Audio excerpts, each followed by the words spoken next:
Chapter 1. The City Heat.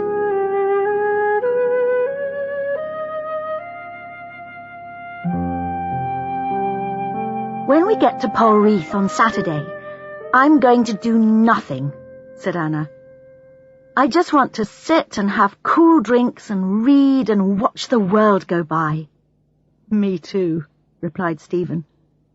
It was the hottest summer for 20 years. It had started at the end of May. Everyone thought the heat would only last for a few days, and then the rain would return. But this summer was different. And don't expect any intelligent conversation from me, Anna continued. It'll take a day or two for me to become a member of the human race again. Said Stephen, not really listening. What about this cottage we've booked? Do you think it's going to be all right? To be honest, I'm a bit worried about it. We were so late making our decision, and it was still available. Why didn't anyone else want it? It makes me think there must be something wrong with it. Don't worry. I'm sure it'll be fine. And even if it's not, we'll still be away from here. Just think, 3 weeks by the sea, without any work. It sounds wonderful. In the city, the heat was uncomfortable. People were not used to high temperatures day after day. Journeys to work became hot and sweaty, and increasingly bad-tempered in the crowded trains and buses. By the beginning of July, nobody could remember when it had last rained. Everywhere you looked seemed to be brown. The grass in the parks was burnt, and most of the flowers had died. The sun was burning hot, and the air seemed to be getting thicker and thicker. At the weekends, the place was empty as many people left for the countryside. But Stephen and Anna couldn't leave. Not until the weekend, anyway. Stephen was 32, with dark curly hair. He had noticed a few grey hairs that morning when he was drying it after his shower, but he didn't mind too much. In fact, he rather liked the idea of a few, which might make him look serious. But his face showed signs of stress and worry. Stephen left the flat just before 7. He was earlier than usual this morning because he wanted to avoid the rush hour, but it seemed as if everyone else had had the same idea. The roads were busy, and there had been an accident halfway along Sussex Gardens. He waited impatiently while the police sorted out the chaos, but by the time he arrived at work, he was late and not in a very good mood. He locked the Saab and went into the cool building. The offices of Jardine and Makepeace, advertising agents, were on the 14th floor of a modern block, with wonderful views over Regent's Park. But this morning, when Stephen found himself climbing the stairs, the lift was out of order again. He would happily have given up the views for an office on the ground floor. Please let everything go smoothly today, he said to himself as he made his way up the stairs. Stephen was worried about work. The agency had lost an important client that week. He felt that Charlie Jardine, the agency boss, blamed him. A couple of days before, he'd passed by Charlie's office and had heard him saying on the phone, "Yes, well, I'll have to talk to Stephen about that. He was the one working on their new advertisement." Stephen hadn't heard any more, but he thought that Charlie sounded a bit angry. He wondered if it was a bad time to go on holiday. Perhaps his job would disappear when he was away. But he didn't want to miss this break. And in any case, Anna would kill him if he suggested cancelling. So he said nothing to her about his worries. He often found it hard to talk about his problems, even with Anna. God knows why. She was usually willing to listen. In his mind, he would think through different ways of opening the conversation with her, but everything he thought of sounded so obvious. "I'm worried about work," or "I'd like to talk to you about something." In any case, He really preferred to work things out himself, but he knew he was not easy to live with when he didn't talk much. "Morning, Mark. Another lovely day," panted Stephen, and sat down to get his breath back. His shirt was wet and sticking to his back. "Morning, Stephen," said Mark. "I'm not sure if it is a lovely day. Claire's away. She's got food poisoning or something, so between us we've got to do her work as well as our own." "Oh, hell! Just what I needed to hear," replied Stephen. Anna's last day began even earlier. At 6:30 that morning, she yawned as she walked across to St. Philip's Hospital. It was another beautiful morning, for her the best time of the day, when the air was still fresh and the day was still full of promise. Her nurse's cap sat comfortably on her short blonde hair. She looked fresh and efficient in her blue uniform. She loved her job as a nurse, but it was hard. There always seemed to be so much to do, more than ever since the new manager had arrived. "This weekend, when we're away," she thought, "I'm going to get up early and walk along the beach before anyone else is awake."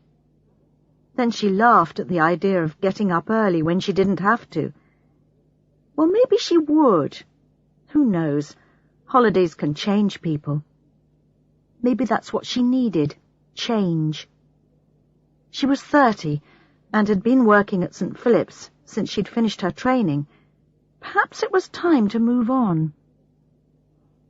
Later in the day, she went to say goodbye to Michael Barton, a favourite patient who was recovering from a major operation.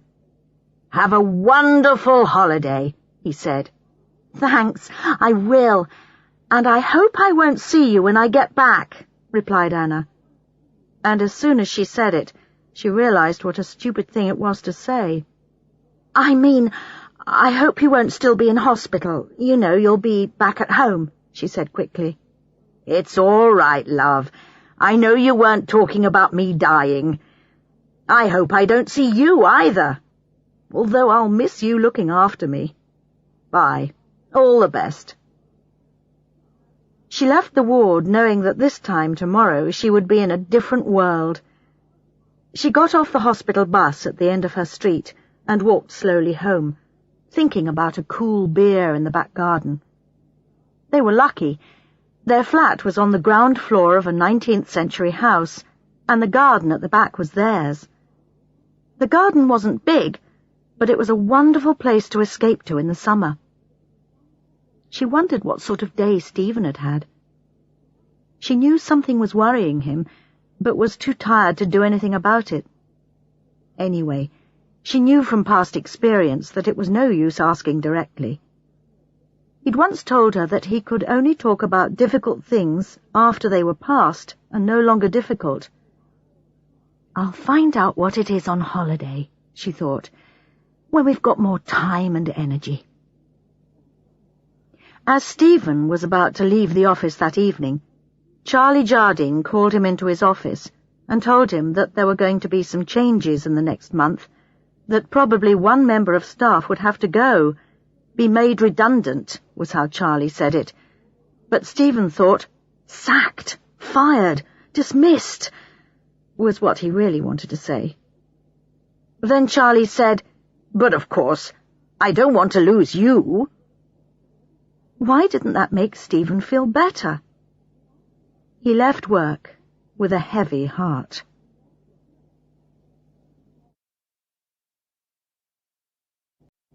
Chapter 2. On the Way. "Got everything?" asked Anna. "I don't care if we haven't," said Stephen. "Let's go. You drive." "Okay. We've got to stop at Rebecca's to leave our keys with her," said Anna, shutting the front door quietly behind her. "She said she'd come in and make sure everything is okay while we're away, remember? Oh, and did you write down our holiday address for her? She said she wanted it in case of emergencies, though I don't think I want to know if there are any emergencies, do you? No, where did I put the car keys?" "You always think you've lost the keys, and you never have," said Stephen. I think you just say it to annoy me. Get in and drive. I've got the address for Rebecca, I've got the map, I've got the address of the cottage, and you've got enough bottles of suntan cream to protect an army. Now come on, we're wasting valuable holiday time. Right, I'll drive first. Why don't you go to sleep? I'll wake you when it's your turn to drive, said Anna. London looked a bit like a ghost town at 7 o'clock that Saturday morning. Either everybody had left it for their own holidays, or they were still in bed. It was good to leave the city behind as Anna set off west along the M4 on the 500-kilometre drive to Polreath.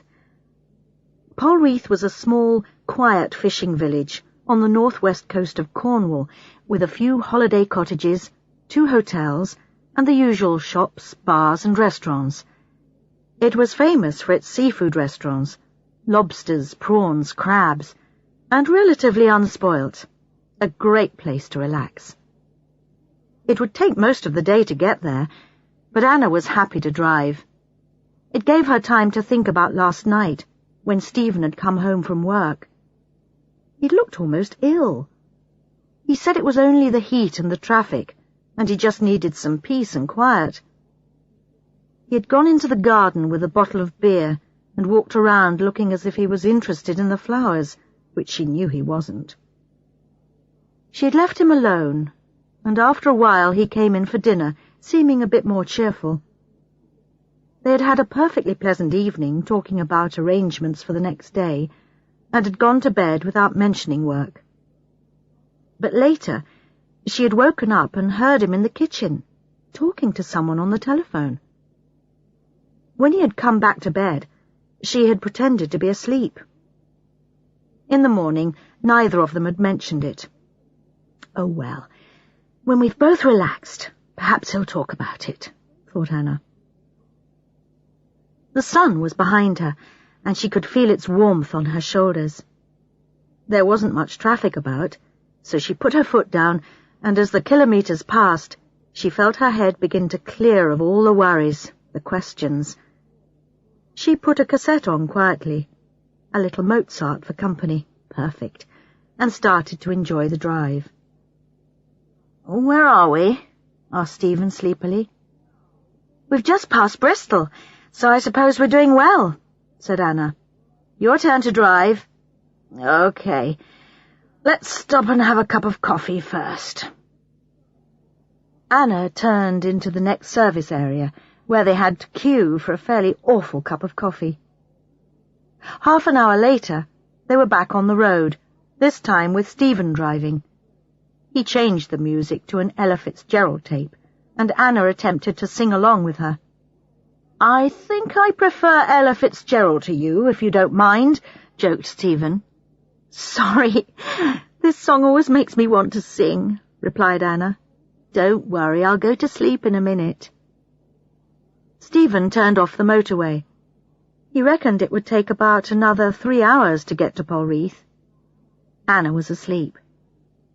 She wasn't last night, though, when I came back to bed after that phone call, I know. She's not very good at pretending. Stephen looked at her lovingly. Perhaps it was a mistake to ring Mark, but I wanted to tell him what Charlie had said about making someone redundant. Now all I've done is make Mark feel bad, too. I must be going mad. Why did I tell him? He'll find out soon enough if he's going to lose his job. Anna moved beside him. "Not long now," said Stephen, trying to forget about work. "I'll be really happy to get out of this hot car, won't you?" "First thing I'm going to do is have a swim," he said. "What about unpacking the car and buying a few things like milk and bread for tomorrow's breakfast?" said Anna. "To hell with that.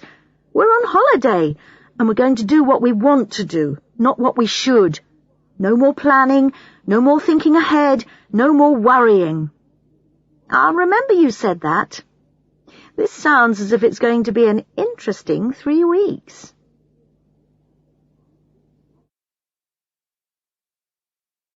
Chapter 3. Polreath. Their first view of Polreath was from the top of a hill. "Oh, look, Stephen, the sea, and lots of little boats. It looks wonderful," said Anna. There was a big sign at the side of the road telling motorists not to drive into the village, that they must leave their cars in the car park. "Right, let's leave everything here. I'm going for a swim," said Stephen. "Me too," replied Anna. They walked hand in hand down the steep, narrow street to the beach below. The water wasn't wonderfully warm. This was the Atlantic after all. But even so, that first swim was almost magical. Stephen lay on his back, looking at the sky and enjoying the first taste of freedom. Anna had swum quite a long way out, but was now coming up towards him. He turned towards her, and they managed a salty kiss. "Hello, love. Welcome to our new world," said Anna softly. "Hi, little one," he said. "You look 10 years younger already, and that's after only one swim." They kissed again. "Come on," said Stephen. "That's enough for now." "What, swimming or kissing?" asked Anna. "Both," he smiled, and kissed her again. They swam slowly back to the beach. The sun still felt warm, so they sat on the sand for a few minutes with their towels wrapped round them. Outside a pub, people were sitting with drinks and watching them in a leisurely way. Anna and Stephen, the only ones on the beach at that time, suddenly realized that everyone's eyes were on them, so they picked up their things and left. "We'd better go and introduce ourselves to Mr. Goddard and get the key for the cottage," Stephen said. "He said to come to his house. What was it called, Anna?" "Seahorses," she replied. "We passed it on the way down the hill." "Look, you go. I want to change my clothes." "I don't know. One look at you in your swimsuit and he might put the price down," he replied. "Very funny. I'll wait on the corner over there," she said, giving him a little push. Anna watched as Stephen knocked on the door of Seahorses. A youngish man appeared, and she could hear Stephen introduce himself. "Mr. Goddard? Hello, I'm Stephen Martins. Sorry about my appearance, but we got so hot travelling down here that we had to have a quick swim," he said. "No problem. I'm pleased you've arrived. I'm Tristan Goddard. Welcome." He looked over Stephen's shoulder and saw Anna standing at the corner. She gave a small wave and smiled. "Oh, that's Anna," said Stephen. "She said she'd come and introduce herself when she's changed." "Fine. Well, look, this is the key for Dolphin Cottage. Go down to the harbour, turn right, and follow that little road until you come to a stone cottage. You can't miss it. It's the only one with a green door." "Thanks. By the way, what about cars in the village?" Stephen asked. "Can I bring the car down? It's in the car park at the top of the hill at the moment." "Yeah," replied Tristan. "You can bring it down to unpack everything, but then you'll have to take it back up to the car park. We're trying to keep the village free of cars as much as possible. It used to be a real problem with the fishermen trying to get up and down to the harbour in their vans and visitors parking on the streets. So now no visitors' cars are allowed. Sorry." "Well, that's okay," Stephen said. "I'll be perfectly happy without it." "Fine. I'll come down a bit later then to see that everything's okay," said Tristan. Tristan stood on the step and watched Stephen join Anna. As they walked down the street holding hands, he couldn't help noticing how good she looked in her swimsuit. They seemed very comfortable with each other, he thought, and wondered how long they'd been together.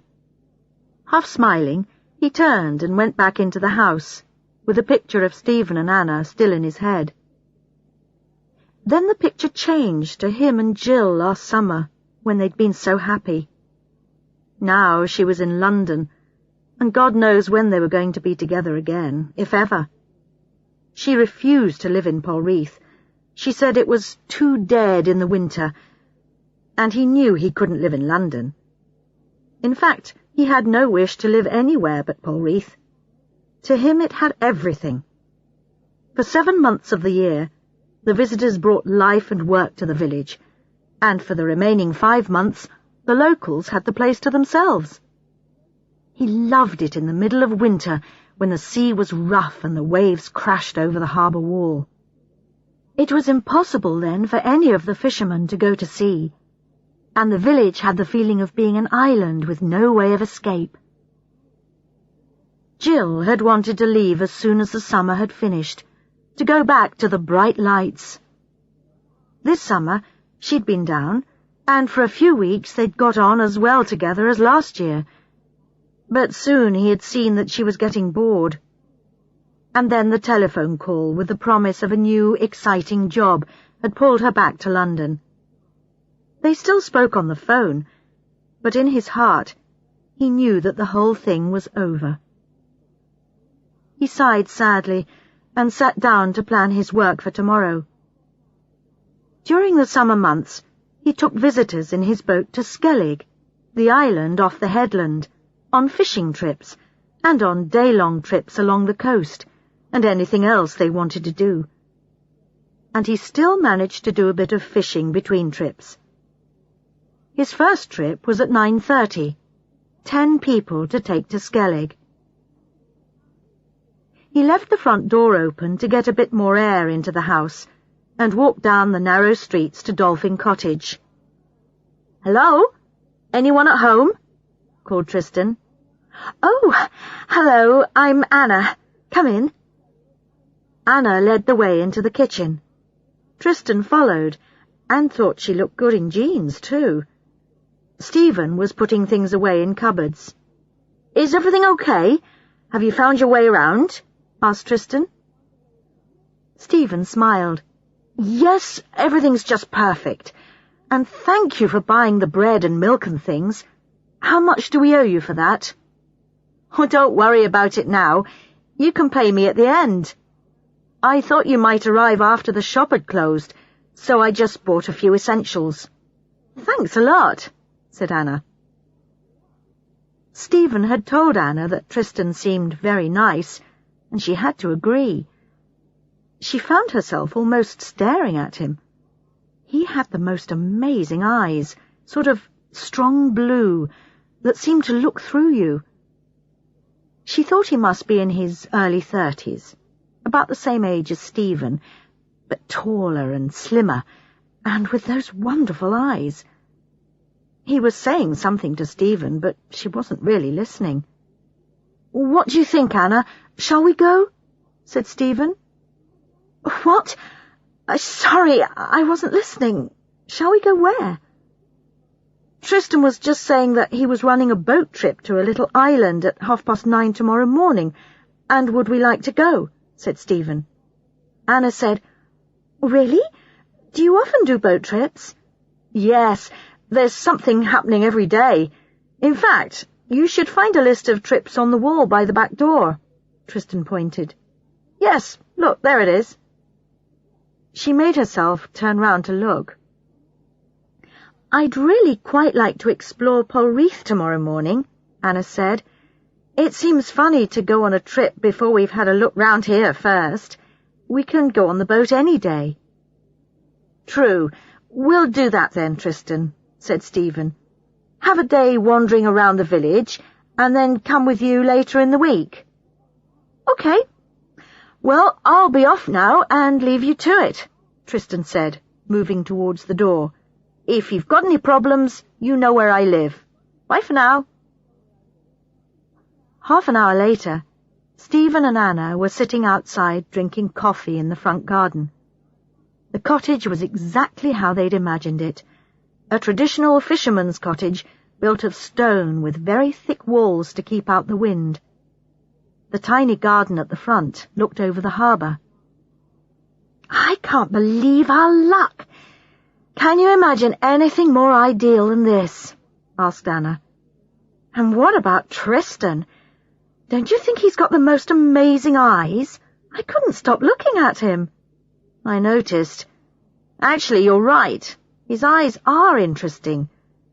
I'd like eyes like that. So would I. And I wouldn't mind his hair either. It's all curly like yours is when you've just had a shower, except his is really blonde. Okay, that's enough about Tristan, laughed Stephen. I might get jealous. Anyway, he can't be so good-looking and a really nice person. There's probably something wrong with him. Later, Stephen came into the bedroom, drying his hair after a cool shower. Anna looked at him and smiled. She wondered if he remembered the conversation about Tristan's hair. Had he come in with wet hair deliberately, just to remind her that she'd always liked his hair? They lay there, side by side, touching, with the sound of the sea coming through the open window.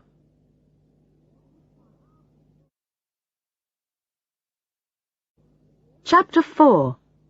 Exploring the Village. The next day, Anna woke up not long after dawn. She could hear seagulls crying. She thought about an early morning walk. Maybe tomorrow, she decided, and turned over for a bit more sleep. She didn't notice that Stephen wasn't lying beside her. Stephen had woken up even earlier and had heard the sounds of the birds. He lay there for a time, listening, but slowly his mind started to fill up with memories of his last conversation with his boss. Oh no, he thought, I don't want to start thinking about that now. I'm on holiday. I need a break. But the problems of the last few weeks at work wouldn't go away. He could feel his stomach begin to get tight, a sure sign that he was getting worried. It's no good, he thought. I'll have to get up and do something. Quietly he got dressed and left the cottage. The sun had just risen, and the air already felt warm. He started jogging up the hill out of the village, hoping that some physical activity would help. By the time he reached the top, he was a bit out of breath. He looked into the car park to make sure the car was still there, then carried on walking. There was a signpost saying footpath, so he went along it. It led to the edge of the cliff. At this point, he was standing about 100 meters above the sea, looking back down onto Polreath harbour. It was a wonderful view, one he felt he'd always remember. There were 1 or 2 people on their boats in the harbour, including a blonde-haired man. I wonder if that's Tristan, thought Stephen. He watched the activity in the harbour, and slowly the tightness in his stomach started to go away. He felt calmer. He realized that the problems at work were not going to disappear. He was going to have to think about his job clearly and carefully and decide what he really wanted to do, and try and talk to Anna about it. Once or twice recently, he had seen her looking at him almost angrily. Poor Anna, he thought.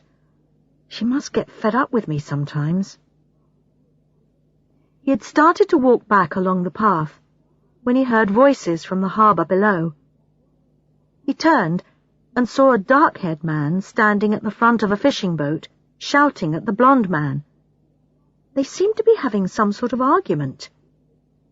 The dark-haired man kept pointing at the blonde man's boat. Stephen enjoyed the fact that other people seemed to have problems at work too, not just him.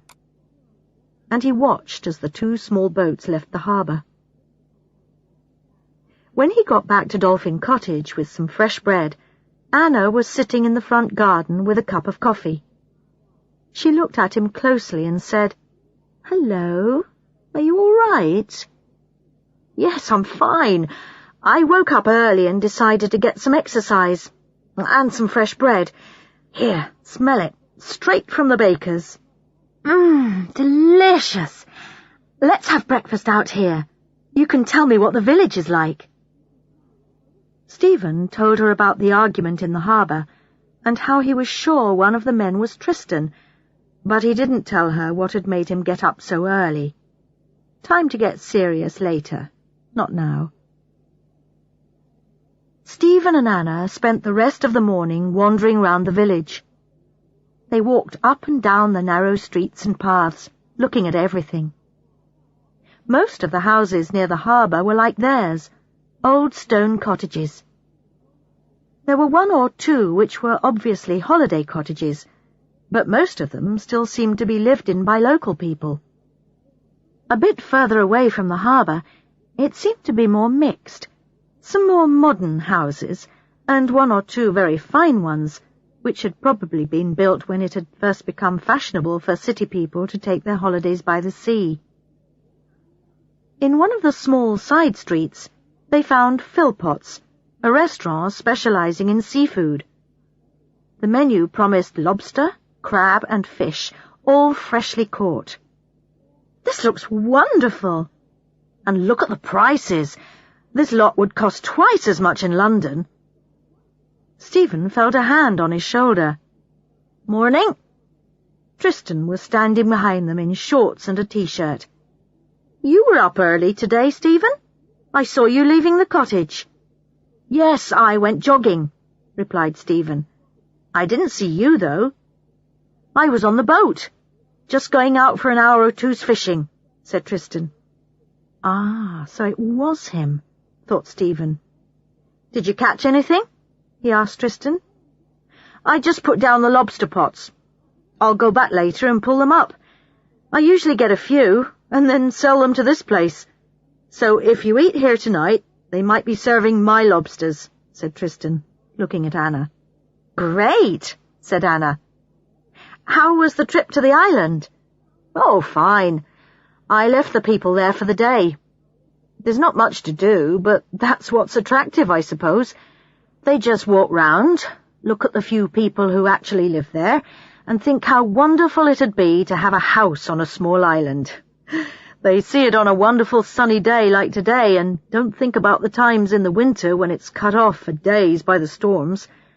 But it's a very special place, and you need to be a special kind of person to be able to enjoy it." For some reason, Stephen felt Tristan was that special kind of person, a man who would be happy with his own company. "Well, see you later. Have a good day," said Tristan, and walked off in the direction of the harbour. "Let's go and have lunch in that pub by the beach and plan the rest of the day," said Anna. "Okay," replied Stephen. "Well, we now know two things about Tristan. One, not everybody here likes him. Remember I told you about that argument in the harbour this morning. And two, he seems to have strong feelings about the island. And three, he's got nice legs," said Anna, as she watched him climb onto his boat. "Anna, can't you think of anything except his eyes and legs? Honestly, and they say it's men who think about sex all the time." Stephen's voice sounded half serious. Actually, he was a bit surprised. He'd never known Anna talk so openly about a man's physical appearance. He didn't quite know whether to be worried about it. "It's all right. I'm only joking. I'm sure he's a very interesting person, as well as good to look at." At the Fisherman's Arms, they had crab salads and ice-cold beer. They sat outside in friendly silence and watched the activity on the beach. "Shall we walk over in that direction this afternoon?" Stephen pointed to the left. "We could go along the coast path, see what there is over the hill." "Okay, but let's not hurry off just yet," said Anna. They got some more drinks. Anna stretched out her long legs in the sun and started to read the guidebook for the area. Stephen watched her while drinking his beer. Everything about her seemed so familiar. She looked so happy sitting there, like a cat in the sun, he thought. She's got a lovely face, so full of life and smiles, except when I worry her with my silences. He suddenly heard a loud voice behind him. "Bloody Tristan!" said a man at another table. "He thinks he owns the village. Why does he want to buy another house? He's already got 2. How many more does he want? Shh! Not so loud, Jack. In any case, you don't know if he does yet, said the man sitting with him in a low voice.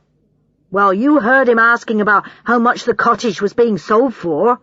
He wants it, I'm sure, said Jack. Then he'll rent it out as a holiday place, just like he's done with Dolphin Cottage. Anna and Stephen sat there, pretending not to listen. Come on, he's got to rent Dolphin Cottage out. He can't live in 2 places at once, can he?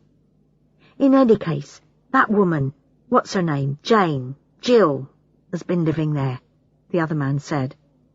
Well, she doesn't live there now, does she? Replied Jack. I don't know. He talks a lot about trying to keep the village the same, unspoilt, that's what he says. But if you ask me, it'll be ruined in a few years' time. This place has stood here for a few 100 years. I'm sure it'll go on a bit longer. Anyway, I don't believe Tristan will buy another cottage. Why should he? I asked him this morning, and he didn't say no, Jack answered. Knowing you, you probably didn't give him time to answer your question before you got angry with him, the other man replied. The man called Jack left the pub, still complaining about bloody Tristan. The other man stayed at the bar, staring into his beer. Help, whispered Anna. I'm glad he didn't realise we were the people renting Dolphin Cottage. Come on, said Stephen, standing up. Let's go for our walk. They walked out of the village along the coast path. Although they talked about what they'd heard in the bar, they were not really worried, just interested in the life of the village and what part Tristan Goddard played in it. They knew that over the next 3 weeks they'd probably discover what it was all about. They followed the path through some trees, happy to escape from the hot sun for a while. Eventually they walked round a corner and came to a wide bay with people surfing on beautiful white waves. Hey, that looks fun, said Stephen. I've always wanted to try it. I did it once when I was about 15, said Anna. I wasn't very good at it. Every time I stood up, I fell off. But I'll have another go. Age might have improved my balance. A woman in the beach shop told them they could hire surfboards there, and if they wanted, they could also have lessons. Right. So there's no reason why we shouldn't try then. Thanks for the information. We'll be back another day, Stephen smiled. They walked slowly back towards Polreath, changed into their swimming things at the cottage, and went down to the beach. The sand was warm from the day's sun, and Stephen fell asleep lying there. Anna continued reading her local guidebook. This was always the first thing she bought when she went to a new place, and a map of the area. She enjoyed getting information which she'd then pass on to Stephen, who actually didn't always want to know. In fact, she sometimes annoyed him with her facts. Stephen woke up, saw Anna with her nose in the book, and knew that tonight in the restaurant she was going to say, "I read in the guidebook that—" many times. He turned over quietly and ran his finger down her back. "Oh, hello. Had a good sleep? You probably needed it after your early start this morning." He stood up and stretched. "Time for a swim?" "Why not?" she replied. "Then I'm going home for a quick sleep before dinner."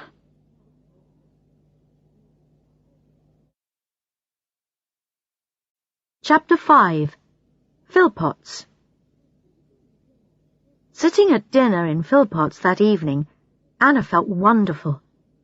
The fresh air, the sun, the swimming, everything had made her feel so alive. She found it hard to remember the Anna of a few days ago, and she almost couldn't recognize Stephen, he looked so relaxed. "You've got a red nose," she said. "It's not red. It's the light in this restaurant. And have you seen yours, by the way? Yes, it looks very healthy, she replied. Why is mine red and yours healthy? He laughed. What are you having? She asked, changing the subject. Need you ask? Said Stephen. Lobster à l'américaine, of course. And you? The same. Do you think it's one of Tristan's? Will we be able to taste the difference? He joked. Anna knew that over dinner, Stephen would probably find it easy to start talking about the things that were making him unhappy, but she didn't want him to. She wanted a relaxed, uncomplicated meal, an evening without thinking about London, work, or Stephen's problems, so she deliberately kept the conversation away from anything serious. "Hey, look at that! Doesn't it look wonderful?" Anna said, when the waiter brought their plates to the table. The warm lobster pieces covered each plate, and a little bowl of extra sauce came with it. She dipped some bread into the sauce. This is seriously delicious." The lobster was followed by a lime and lemon dessert, and a wonderful selection of cheeses. They finished with strong coffee. "We're going to be all right here, aren't we?" said Anna, as they stood up to go. "I think this is going to turn out to be our best holiday ever." "I hope so," said Stephen.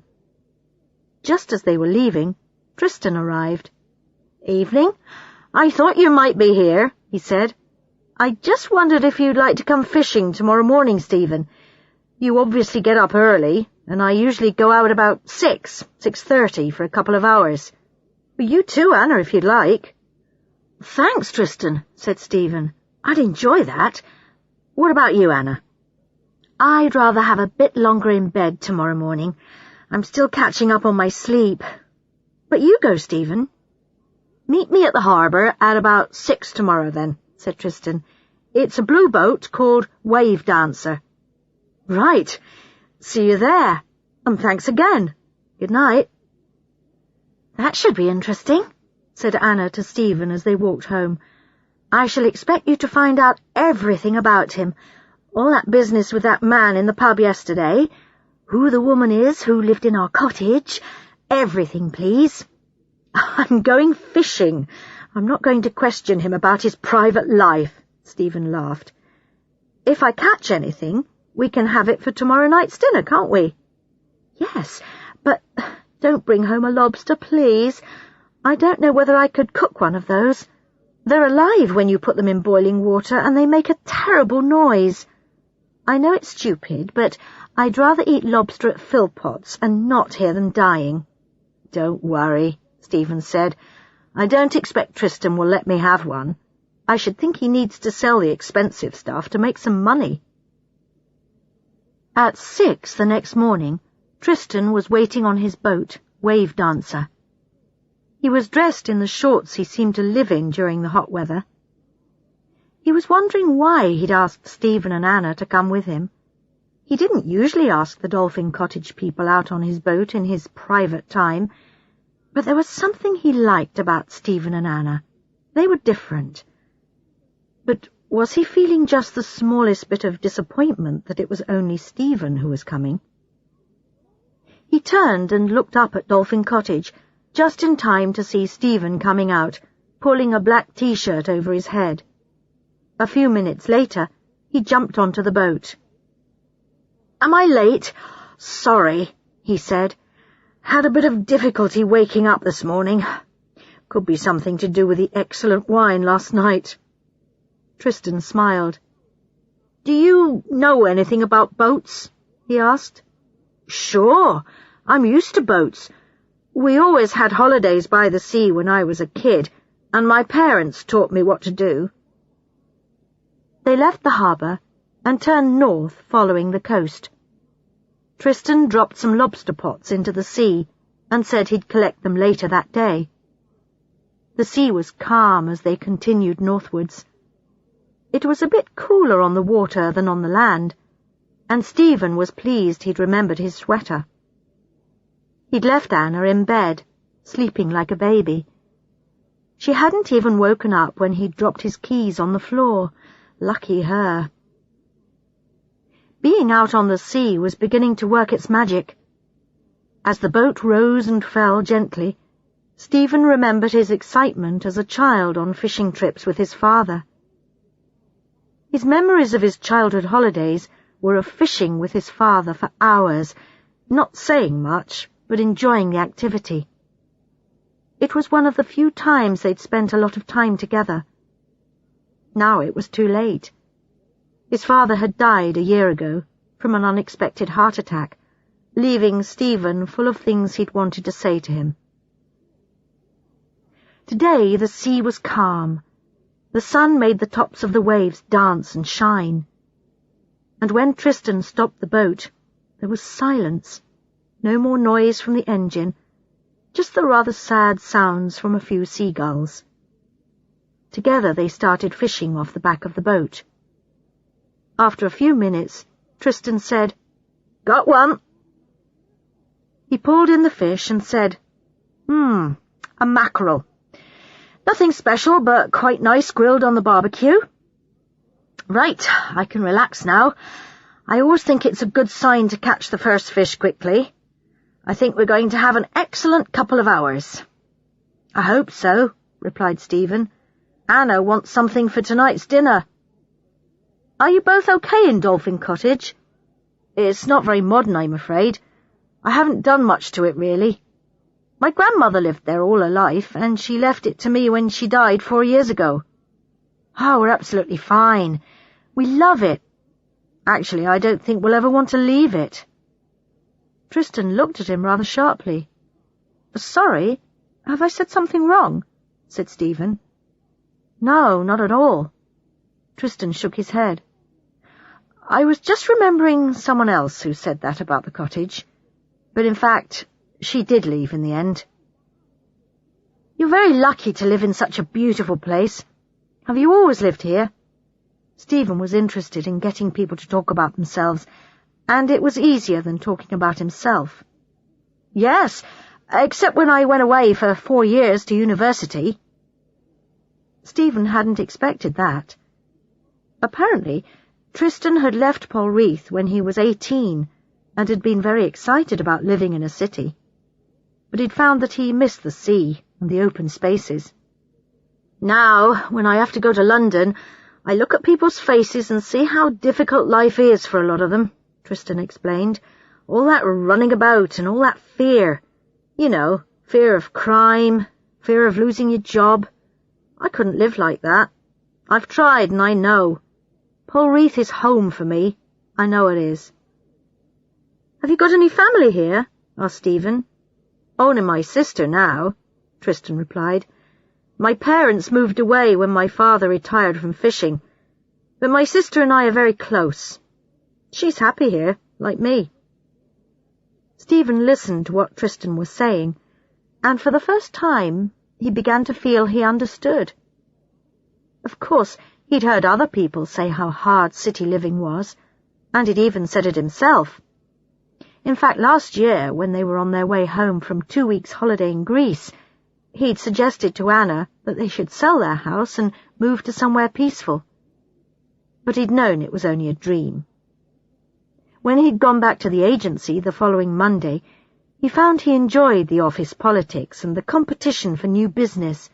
It made him feel alive and at the centre of things. But now something was different.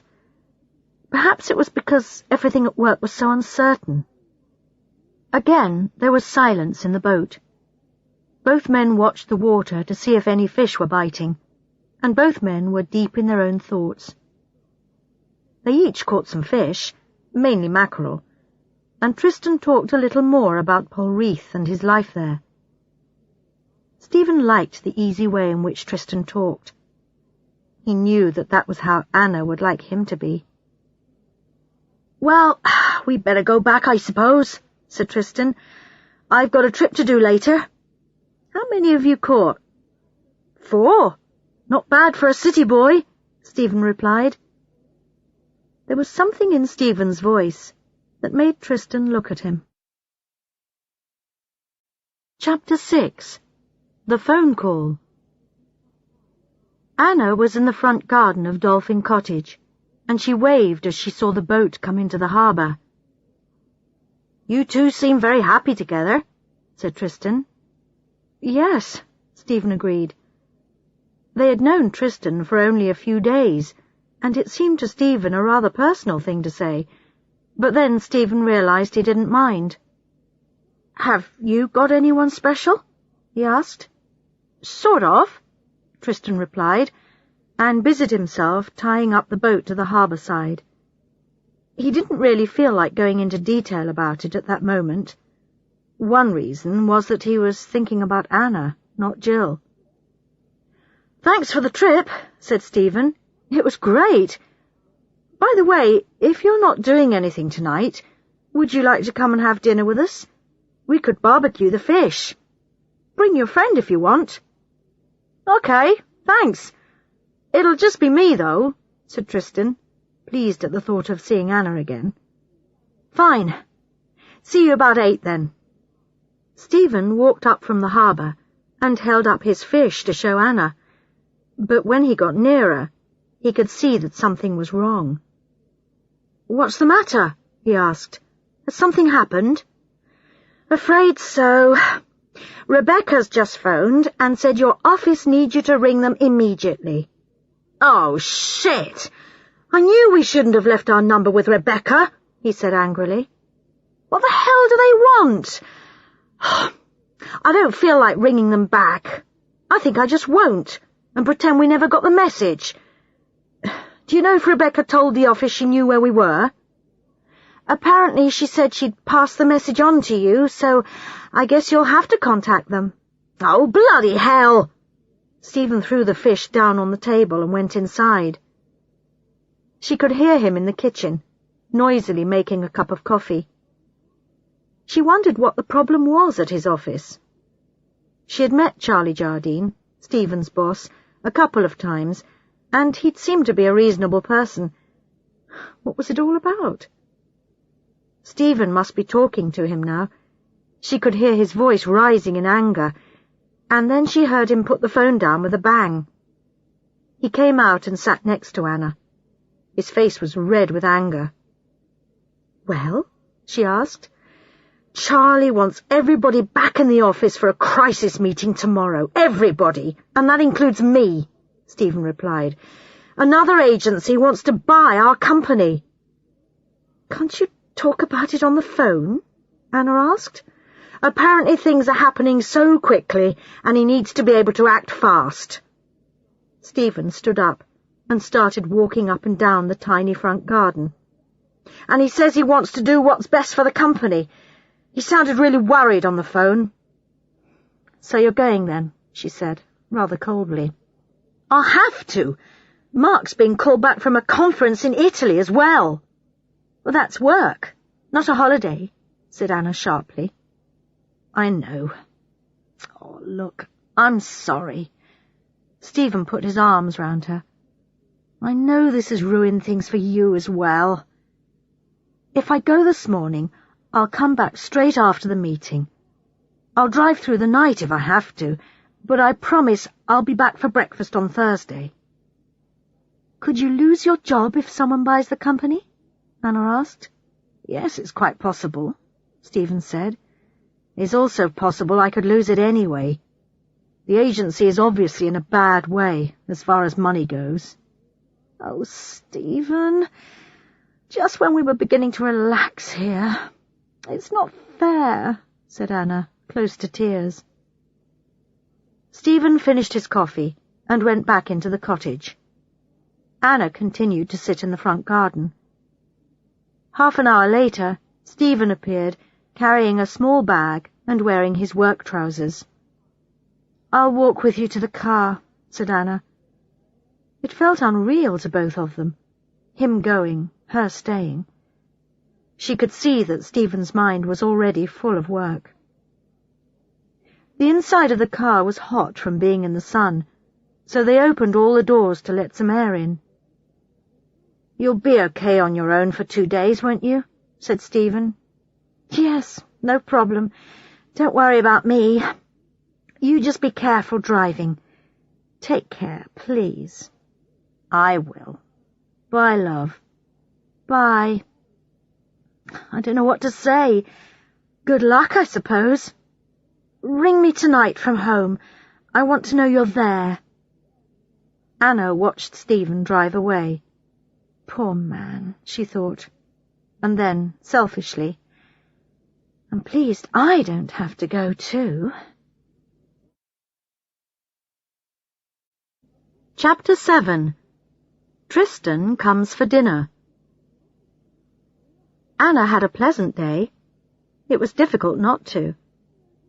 Polreath was the same interesting place, and the weather was wonderful again.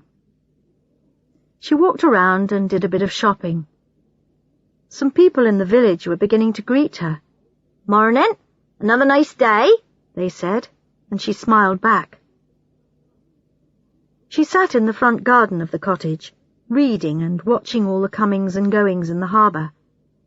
She was learning to recognise some of the different boats, which ones were fishing boats, and which ones were owned by visitors. Tristan's boat, full of passengers, went out, and she decided she'd find out where he was going the next day. It might be nice to do something with other people tomorrow, she thought. She looked at Stephen's fish in the fridge and remembered how pleased he'd looked when he'd got off Tristan's boat earlier that day. I'll have some later, she thought. Don't want to waste them. In the late afternoon, she went for a swim. Back home, she showered and sat with a glass of white wine in the front garden until the sun disappeared behind the hill. Then she went inside to get some dinner. There was a knock on the door, and Tristan appeared. "Hello? I hope I'm not late." "Pardon?" said Anna. "Late for what?" "Dinner. Stephen asked me for dinner." Tristan could see something was wrong. "Oh, no. I can see you didn't know."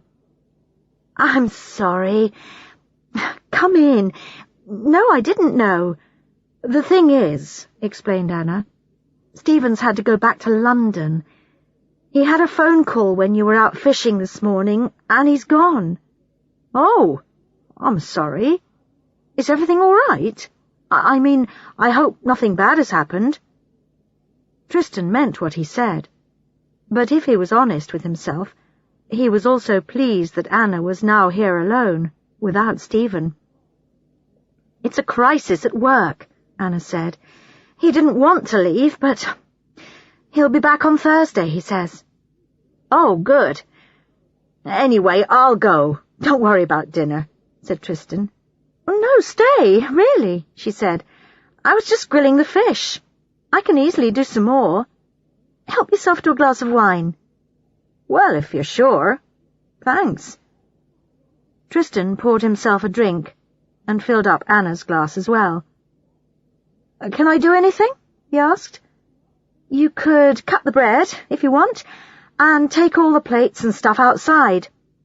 Is it okay with you if we eat outside?" "Fine." Tristan carried everything into the front garden and waited for Anna. He felt a bit strange sitting there, remembering other times he'd had dinner at the cottage. Jill and he used to eat there most evenings during their first summer together. But when she was here earlier this year, though, she seemed to prefer to eat at his house, or in the village somewhere. The cottage had become Jill's private world. Anna brought the fish. Strange, he thought to himself. There's Jill and Stephen in London, and Anna and me here. Tristan talked a bit about his day. After the fishing that morning, he'd been quite busy. 2 trips with a full boat each time, up the coast, looking at the land from the sea. He seemed surprised when she asked him if he ever got bored doing the same trips every week. "Never bored," he said. "Annoyed, maybe, at some of the stupid questions people ask sometimes. But basically, I can't think of a better way of earning a living." The phone rang and made them both jump. "That'll be Stephen, I hope," said Anna, and went to answer it. Tristan sat and thought how much he liked Anna's company. She came back out a few minutes later. Yes, it was. He said sorry about tonight, about forgetting to tell me you were coming to dinner, and he says London is hot, airless, and dirty. Does he enjoy his job, whatever it is? Asked Tristan. He works for an advertising agency. To be honest, I don't know if he does enjoy it anymore. He used to, but recently something's changed. Maybe he's changed. He was hoping, well, actually, I was hoping, this holiday would give him a chance to have a good think about it all. Perhaps now the decisions will be taken for him. He may come back on Thursday without a job. But I'm sorry, you probably don't want to hear all that. You were just being polite. No, I wasn't, if you understand me. I'm interested. I like the little I know about Stephen. I enjoyed our fishing trip this morning. Tristan paused and then said, Maybe it's my turn, to be honest. You see, you and Stephen make me think about myself and my, I don't know what to call her, woman friend, girlfriend, whatever. Anna waited for him to go on. He told her about Jill and him, and the difficulties of continuing a long-distance relationship. He spoke quite openly about it all. Anna couldn't help comparing him with Stephen. Stephen always had such difficulty trying to explain something personal. The death of his father had hit him hard, but he still hadn't really talked about it with her. Only once, about 3 months ago, when she'd found him in the kitchen crying. Then he'd managed to talk about it a bit. Poor darling Stephen. People who only saw his public face just didn't know him.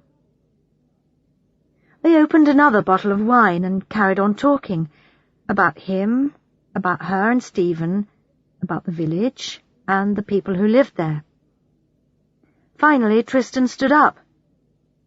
It's time I went. Thank you for a really nice evening. You're a good listener. So are you. Shall I see you tomorrow? He asked. Yes, I was thinking of coming on one of your trips. Where are you going in the morning? Asked Anna. Out past Skellig and round the rocks. He took a step nearer her. It's a good trip. The boat leaves at 10. Fine. I'll be there. Maybe it was the wine, but he seemed to be standing closer. He put his hands on her shoulders and kissed her quite firmly on the lips. Good night. See you in the morning, he said, and closed the gate behind him. Chapter 8. On Wave Dancer.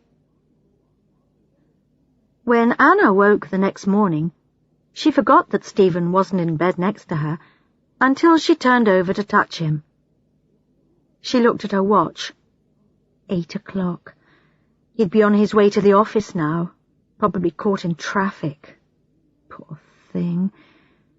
She lay there for a while thinking about him, and wondering how much today would change their lives. Coffee, she thought, and I think I'll go and get the newspaper. I can do the crossword before I go on the trip. On her way down to the shop, she started thinking about last night's dinner with Tristan. She wondered if today they'd be as easy with each other as they'd been last night. The woman in the shop said, "Morning. Did you have a nice dinner last night?" "Yes, thank you," said Anna in a surprised voice. The woman continued, "I saw you when I was walking my dog. You can't keep anything secret in this place for long." Anna laughed. I must remember that, she thought. Back home, she tried the crossword, but it was too difficult, so she left it for later. She could see Tristan's boat below with Tristan on board. She noticed there was more movement on the sea today. It wasn't rough, but the boats were moving up and down a little. She went inside to collect her backpack from the cottage and went down to the harbour. Tristan was by the boat, talking to another man. "Morning, Anna," said Tristan. "Everything okay? Oh, this is Gary. He works with me on the boat trips. Anna's staying at Dolphin Cottage, he said to Gary. They smiled at each other. Gary looked at her quite closely, and she wondered if they'd been talking about her when she arrived. I haven't got a ticket or anything for this trip, said Anna. Do I need one? No, replied Gary. You pay on the boat. Have you got a jacket or something with you? You might need it today. We were just saying that the sea'll probably be a bit rough on the other side of the island. The water comes over the boat in certain places. Sit near the front on the right side if you don't want to get wet, Tristan added. All right, thanks. He jumped onto the boat and then turned to help Anna. He held out his hand and took hers very firmly. He kept hold until she had sat down. Other people were now arriving and getting on the boat. Most of them seemed to know Tristan. Perhaps they went on his trips often. Anna recognized one or two who she'd seen on the beach or in the village somewhere. Everybody seemed very well prepared. Jackets, extra sweaters, binoculars, cameras. Ready for a transatlantic expedition, she thought. Then she looked at Tristan and Gary in their shorts and T-shirts and wondered which group had got it right. Tristan started explaining to everyone where they were going and what they might see on the trip. This gave her a good chance to look at him carefully. He told a few funny stories, and the passengers laughed in the right places. Anna found herself thinking how attractive he was, and not just physically. He had an air of confidence about him that she liked. But then he must have felt Anna's eyes on him, because he turned towards her, and she blushed. She could feel her cheeks going red, just like a schoolgirl caught doing something wrong. How embarrassing. As soon as they left the harbour, the sea became much rougher, but nobody seemed to be worried. In fact, it was quite fun trying to move your body with the movement of the boat, a bit like riding a horse, Anna thought. Once or twice, when the boat went into a wave, water came over the side, and again people seemed to think it was all part of the fun. They passed the island and moved on towards the rocks.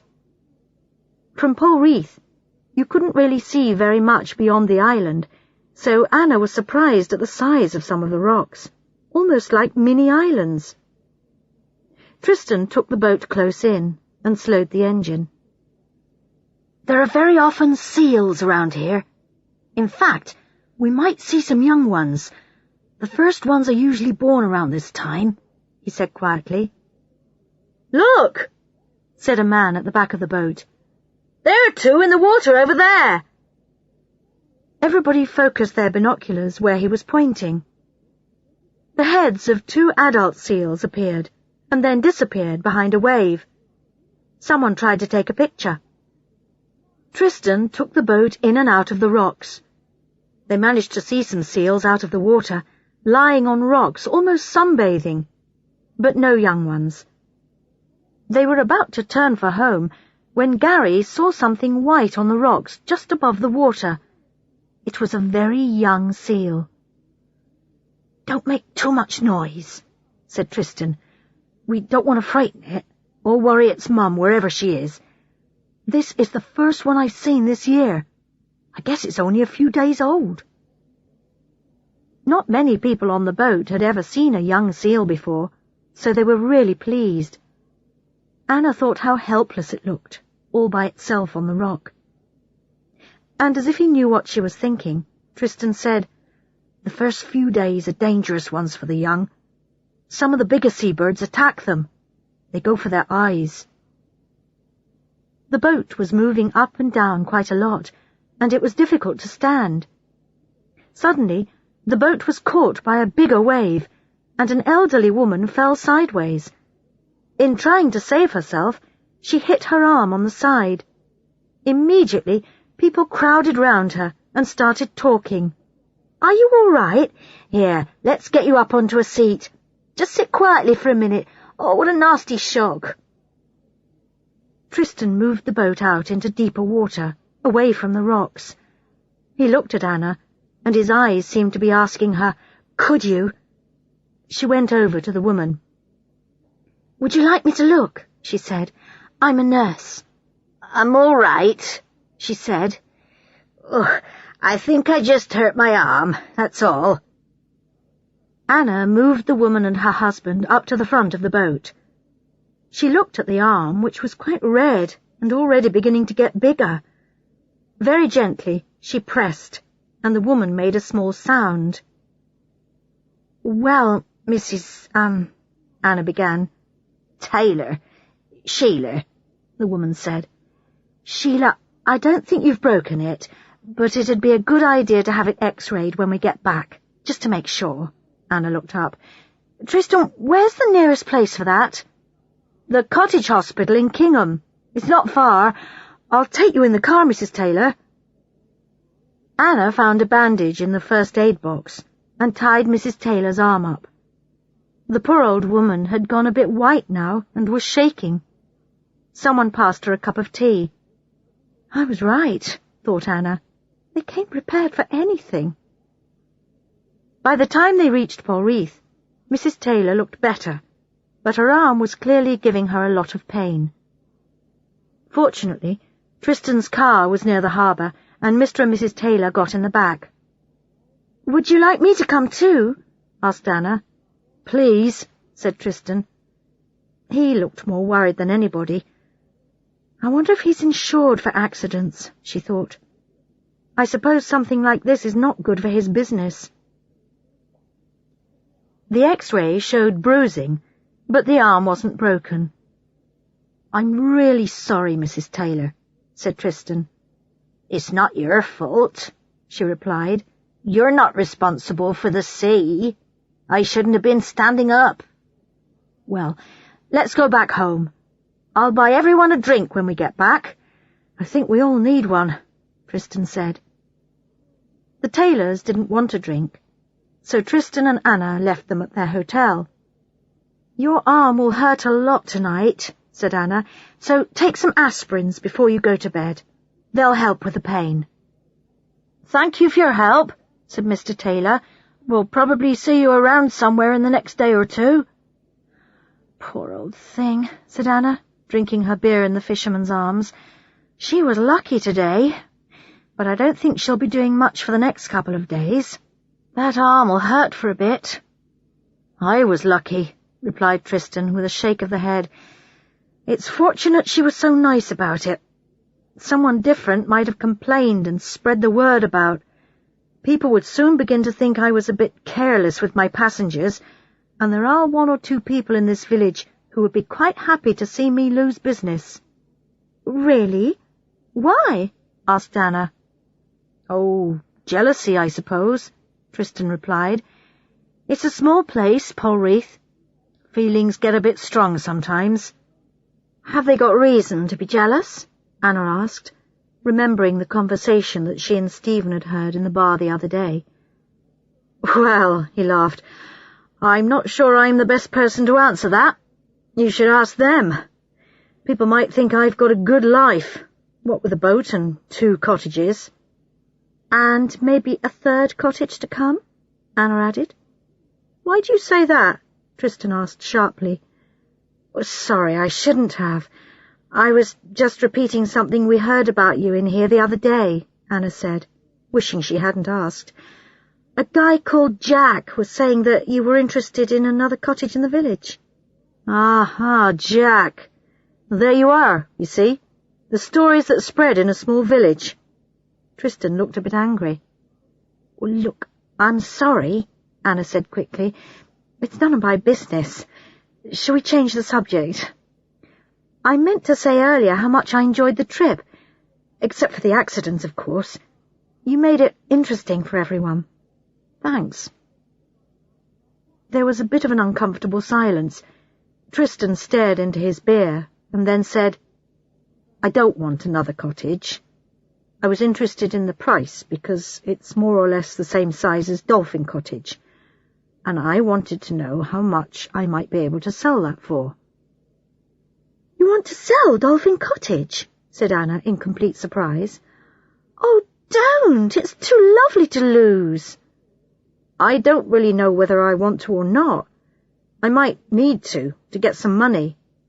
It's got some rather mixed memories for me. Jill, you know. And as you now understand, owning two places can cause bad feeling. Anyway, I've got to go. Believe it or not, I've got another trip to do. A quick 1 hour up the coast. He waited a second or two before continuing. But I was wondering, if you're not doing anything tonight, can I buy you dinner? To thank you for dinner last night, and for Mrs. Taylor.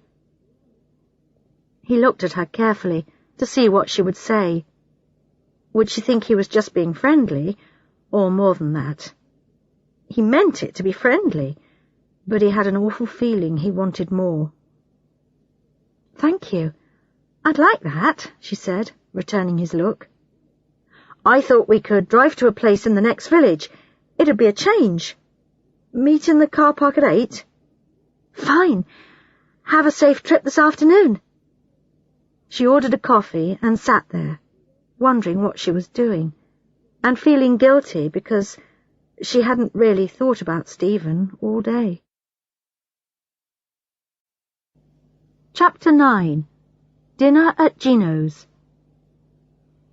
"Someone's going to buy the company," said Stephen on the phone from London.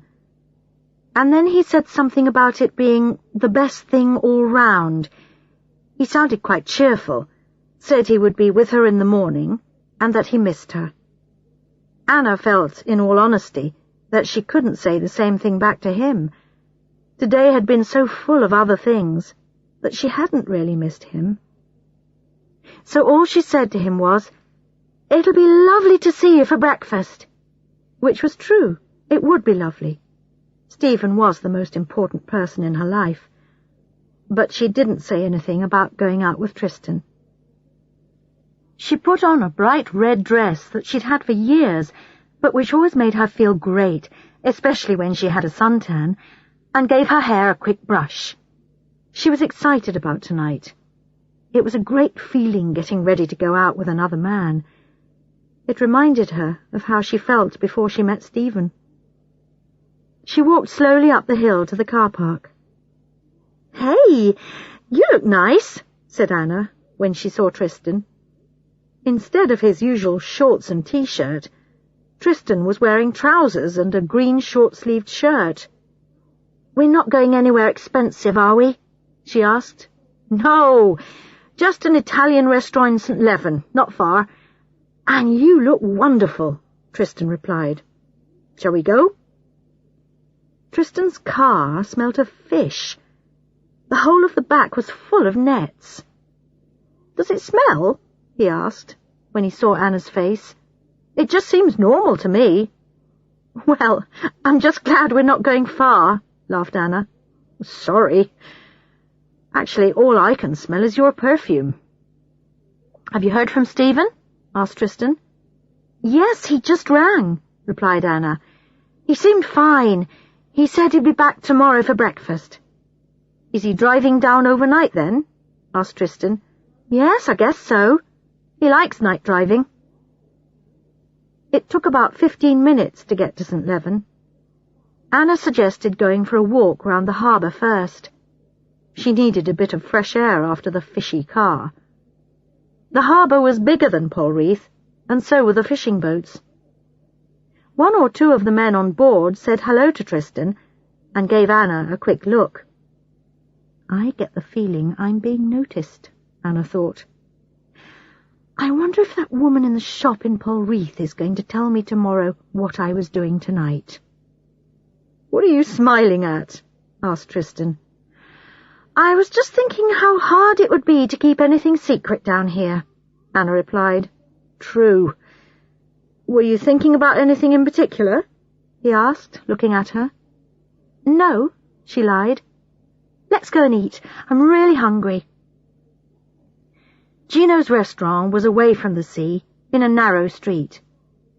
They walked through the restaurant to the garden at the back, where there were a number of tables gathered around a pizza oven. Gino was putting in and taking out the pizzas from the oven with a long wooden thing. "Hello, Tristan. Good to see you. How are you?" said Gino. Tristan and Anna sat at the only free table and ordered 2 pizza margaritas and the house wine. They began talking about Italy, where they had both been, and then the difficulty of living away from your own country. Tristan said it was not the country that was important for him, but simply the place where you were, the town, the village. And that's why Jill and I can never work as a couple. Neither of us is willing to leave the place where we want to be. We spoke on the phone earlier today and decided to be realistic. We haven't really got a future together. I'm sure we'll try to remain friends. There was a lot between us, and we had good laughs. But everybody says that kind of thing when their relationship breaks up. I'm sorry it didn't work out for you, said Anna. Actually, you helped me to take the decision, said Tristan, and looked across at Anna to see what she would do. She was looking directly at him, so he continued. This is going to sound like a Hollywood movie, but you've woken me up. Tristan reached across the table and took her hand. I was feeling really sorry for myself, and then you and Stephen arrived. Yes, me and Stephen, Anna repeated. And, yes, it did sound like a film, she thought, but she wanted him to continue. What's so special about me and Stephen? You must meet hundreds of visitors every year, and they probably all fall in love with Polreath, and half of them with you, too. I don't know why. I just know I wanted to get to know you both better. Maybe you arrived at the right time, I don't know. Anyway, whatever it is, I feel clearer about some things. I don't, thought Anna. I feel confused. Why is he holding my hand? Would he be holding Stephen's hand too if he was here? But now there's another problem, he went on. I think we're attracted to one another. Anna pulled her hand away. How could he say that? He'd just been talking about her and Stephen, and now he was saying this. How could he? 5 minutes ago, he'd been talking about breaking up with Jill. That can't have been easy to do. And here he was, saying he was attracted to her. It sounded like throwing off one pair of shoes and trying on a new pair. What was he doing? I'm sorry. I shouldn't have said that. No, you shouldn't, said Anna. But it's true, isn't it? Tristan said softly. Yes. And she picked up her glass to hide her confusion. But I don't intend to do anything about it. I'm with Stephen, and we're happy, and you've confused me. Same here, he said. He took hold of her hand again. I know you're happy with Stephen. I could see it the first day you were here. I just thought it was better to bring everything out into the open. Sometimes if you don't talk about things, they become even more important. Maybe some things are better left unsaid. Stephen's coming back tomorrow, and in 3 weeks I'll have disappeared out of your life. I don't know what I'm doing anymore, Anna said. It's not a crime to find someone attractive, is it? He said. No, it's not. In fact, it's great in a way. But I've been with Stephen for 10 years, and this is the first time I've been in this situation. I don't know what to do. And by the way, Gino is looking at us. Let's talk about something else, please. And they did. They talked about food, and they slowly relaxed. But all the time, Anna was thinking. She did find him attractive, and if there were no Stephen, who knows what might happen. Recently she had felt excluded sometimes by Stephen. He had seemed to be in a world of his own, so it was wonderful to be the centre of Tristan's attention. Tristan's thoughts were going along similar lines. He didn't want to hurt anybody. Maybe he should have kept his mouth shut. That was his problem. He always had to say what he was thinking, didn't he? It had got him into trouble more than once in the past. Anna was a warm, open, lively woman, and he felt good when he was with her. But as she said, she would be leaving in 3 weeks, so there was no point in letting things go any further. They got up to leave, and Gino came over. "Cheerio, my friend," he said. "And my friend's friend," he said, looking at Anna. "Hope to see you again. Be good." An interesting choice of words, thought Tristan, as they stepped out into the street. "Gosh, Tristan, the smell of fish in your car is quite powerful. We'll have to drive with the windows open," said Anna. Sitting in the car on the way back to Polreath was not very easy, and it wasn't just because of the fishy smell. They were both very conscious of each other sitting close by. Tristan parked the car above the village, and they got out. "Let's just walk for a bit," said Anna. "I don't want to go back to the cottage yet." They took the path along the top of the cliffs. It was dark, but the moon was bright enough so there was no danger of them walking over the edge. In places the path was quite narrow, where it passed between bushes, and Anna walked in front. Being in front made her feel as if she was in charge of the situation. Then she heard something move just ahead, an animal probably, and she stopped suddenly. Tristan walked into the back of her. She jumped and half turned round. They were standing so close. She reached up and touched his face with her finger. He put his arms round her, and they kissed, long and hard. Anna pulled away from him. "So much for not letting things go any further," said Tristan softly. "I think I knew that was going to happen," said Anna. The sense of his body was still with her. "I know this might sound odd, but I needed that." Tristan smiled. "So did I, and I need more." They kissed again, but this time more lightly. It was almost as if a spell had been broken, and a deep and exciting kiss had been enough for the moment. "Anna, I think you're wonderful," he said, trying to keep his voice light. "I wish we were free to do whatever we want, but we're not. At least, I'll still be able to look Stephen in the eye when I see him tomorrow." "I hope I can, too. Do you think we'd better go before anything else happens? We don't need to say anything to Stephen, either of us, do we?" "No. Why should we?" he replied. "Nothing's happened." But they both knew something had.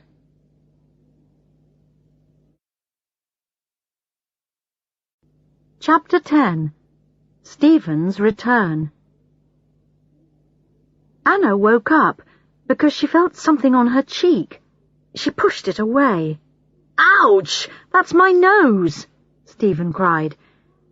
She opened her eyes, and there was Stephen bending over her and rubbing his nose where she'd hit it. "Oh, hello, love," said Anna. "You're back. What time is it?" 7. "Sorry to wake you, but you looked so lovely lying there. I'll go and make some coffee and bring it up. It's a beautiful morning."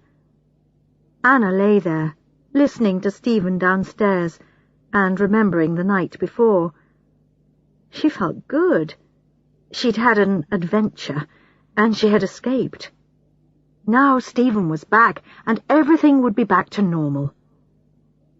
He sat on the bed drinking coffee, and told her about the agency meeting. Everyone had all agreed in the end that the sale of the company was the best thing. The buyers had been honest about the future, and said there were no guarantees of people keeping their jobs. There would have to be some restructuring, which, according to Stephen, meant a lot of people losing their jobs. "So, we're going to have a few months without knowing whether I'll be one of the lucky ones," said Stephen. "Well, you look very cheerful about it," replied Anna. "There's nothing I can do. It's out of my hands. So to hell with it all for the moment. I don't even know if I want to keep the job anyway," Stephen said, as he started to get undressed. "I'm going to have a shower, and then maybe have a few hours' sleep. Anna was surprised. Stephen didn't really seem worried about it all. How amazing! Perhaps he is changing, she thought. She decided to get up. She didn't feel like lying in bed waiting for Stephen. It was better to be active. She made another cup of coffee and stood outside listening to the morning sounds. Tristan was on his boat, doing something with a fishing net. Probably one of the smelly ones from the car, she thought. How did she feel about him this morning? Quite relaxed, she thought, although something was making her heart beat faster. Must be the coffee, she said to herself, and went inside to get some breakfast. Did you have a good evening with Tristan? Stephen was sitting at the kitchen table. He stood up and put his arms round Anna. Yes, I did, said Anna, wondering for a moment which evening he was talking about. Yes, it was fun. He's very good to be with, and very open about everything, isn't he? It doesn't seem to worry him that he's only just met us. Anyway, what are you doing? I thought you were going to have a bit of sleep. Changed my mind, replied Stephen. The bed seemed empty, and I don't want to waste the day sleeping. I want to start my holiday again. Do you feel like going surfing later? If we walk over there, you can tell me what you've been doing while I've been away. Anna had already decided that she was going to tell him about last night's dinner. She knew if she didn't, he was sure to hear about it from someone else. Half the population of Polreath and St. Leven, probably. So, as they walked over to the surf beach, she told him all about going on the boat out to the rocks, and the accident, and about Gino's, and even about Tristan and Jill splitting up. But she missed out the walk at the end of the evening. She could feel Stephen looking at her once or twice. Well, you have been busy, he said thoughtfully. She seemed to have been perfectly happy without him. You obviously enjoyed it all. You like Tristan, don't you? Yes. Don't you? She replied. Yes. At least what I know of him, said Stephen slowly. I like the way he lives, and the way he seems to know what makes him happy. That's quite rare. Anna waited. She realized that Stephen hadn't finished. Did he tell you he went to university? He got a degree in civil engineering. He was offered a good job, too, but he didn't take it. He wanted to come back to Polreath instead. He could have been really successful by now, probably a manager with a high salary, but he knew that wasn't really for him. Stephen paused. Now it was Anna's turn to look at him. What are you saying? Asked Anna. Well, nothing really, just that I think he made the right decision for him, Stephen said. Are you trying to tell me you feel you've made the wrong decision? I always thought you loved the advertising world and life in the city, said Anna. I do. I did. Stephen stopped for a moment.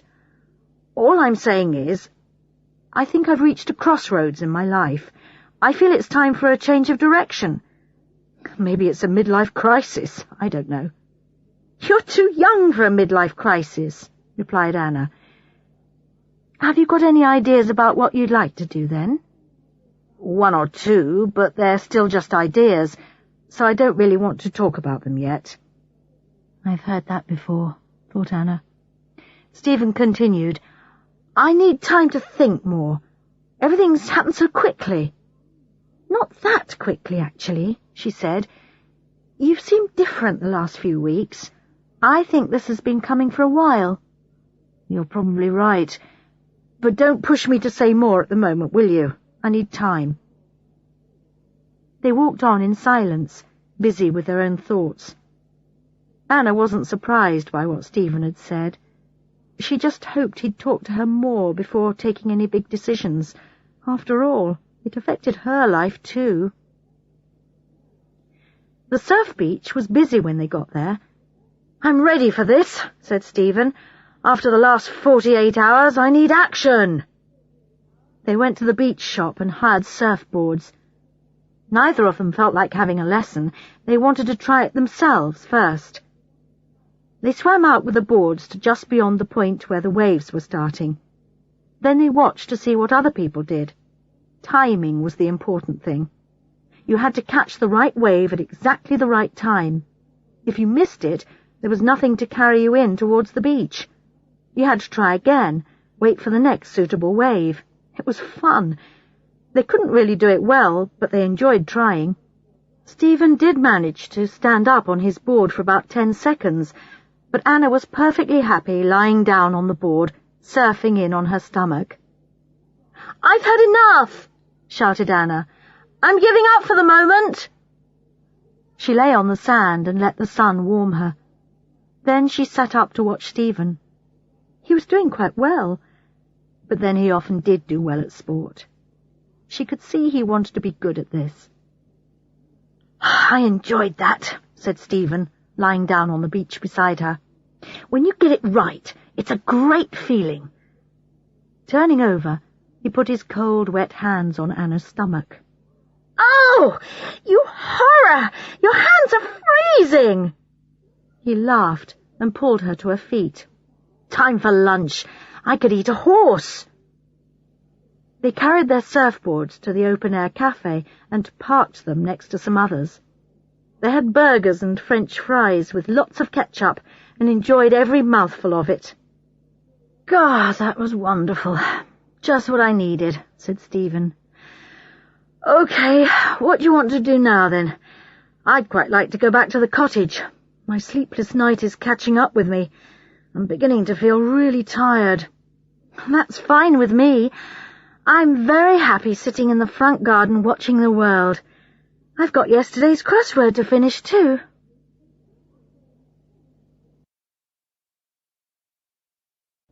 Chapter 11. Back to Normal. Stephen went upstairs for a rest when they got home. He asked Anna to wake him in a couple of hours. She took her coffee, newspaper, book and suntan cream into the garden and made herself comfortable. The sun felt good on her skin. She felt totally happy and couldn't imagine ever wanting anything more. It'd probably be better, she thought, if we didn't see Tristan today. Just give me time to get myself in balance again. It seems as if that man is having an interesting effect on both Stephen and me.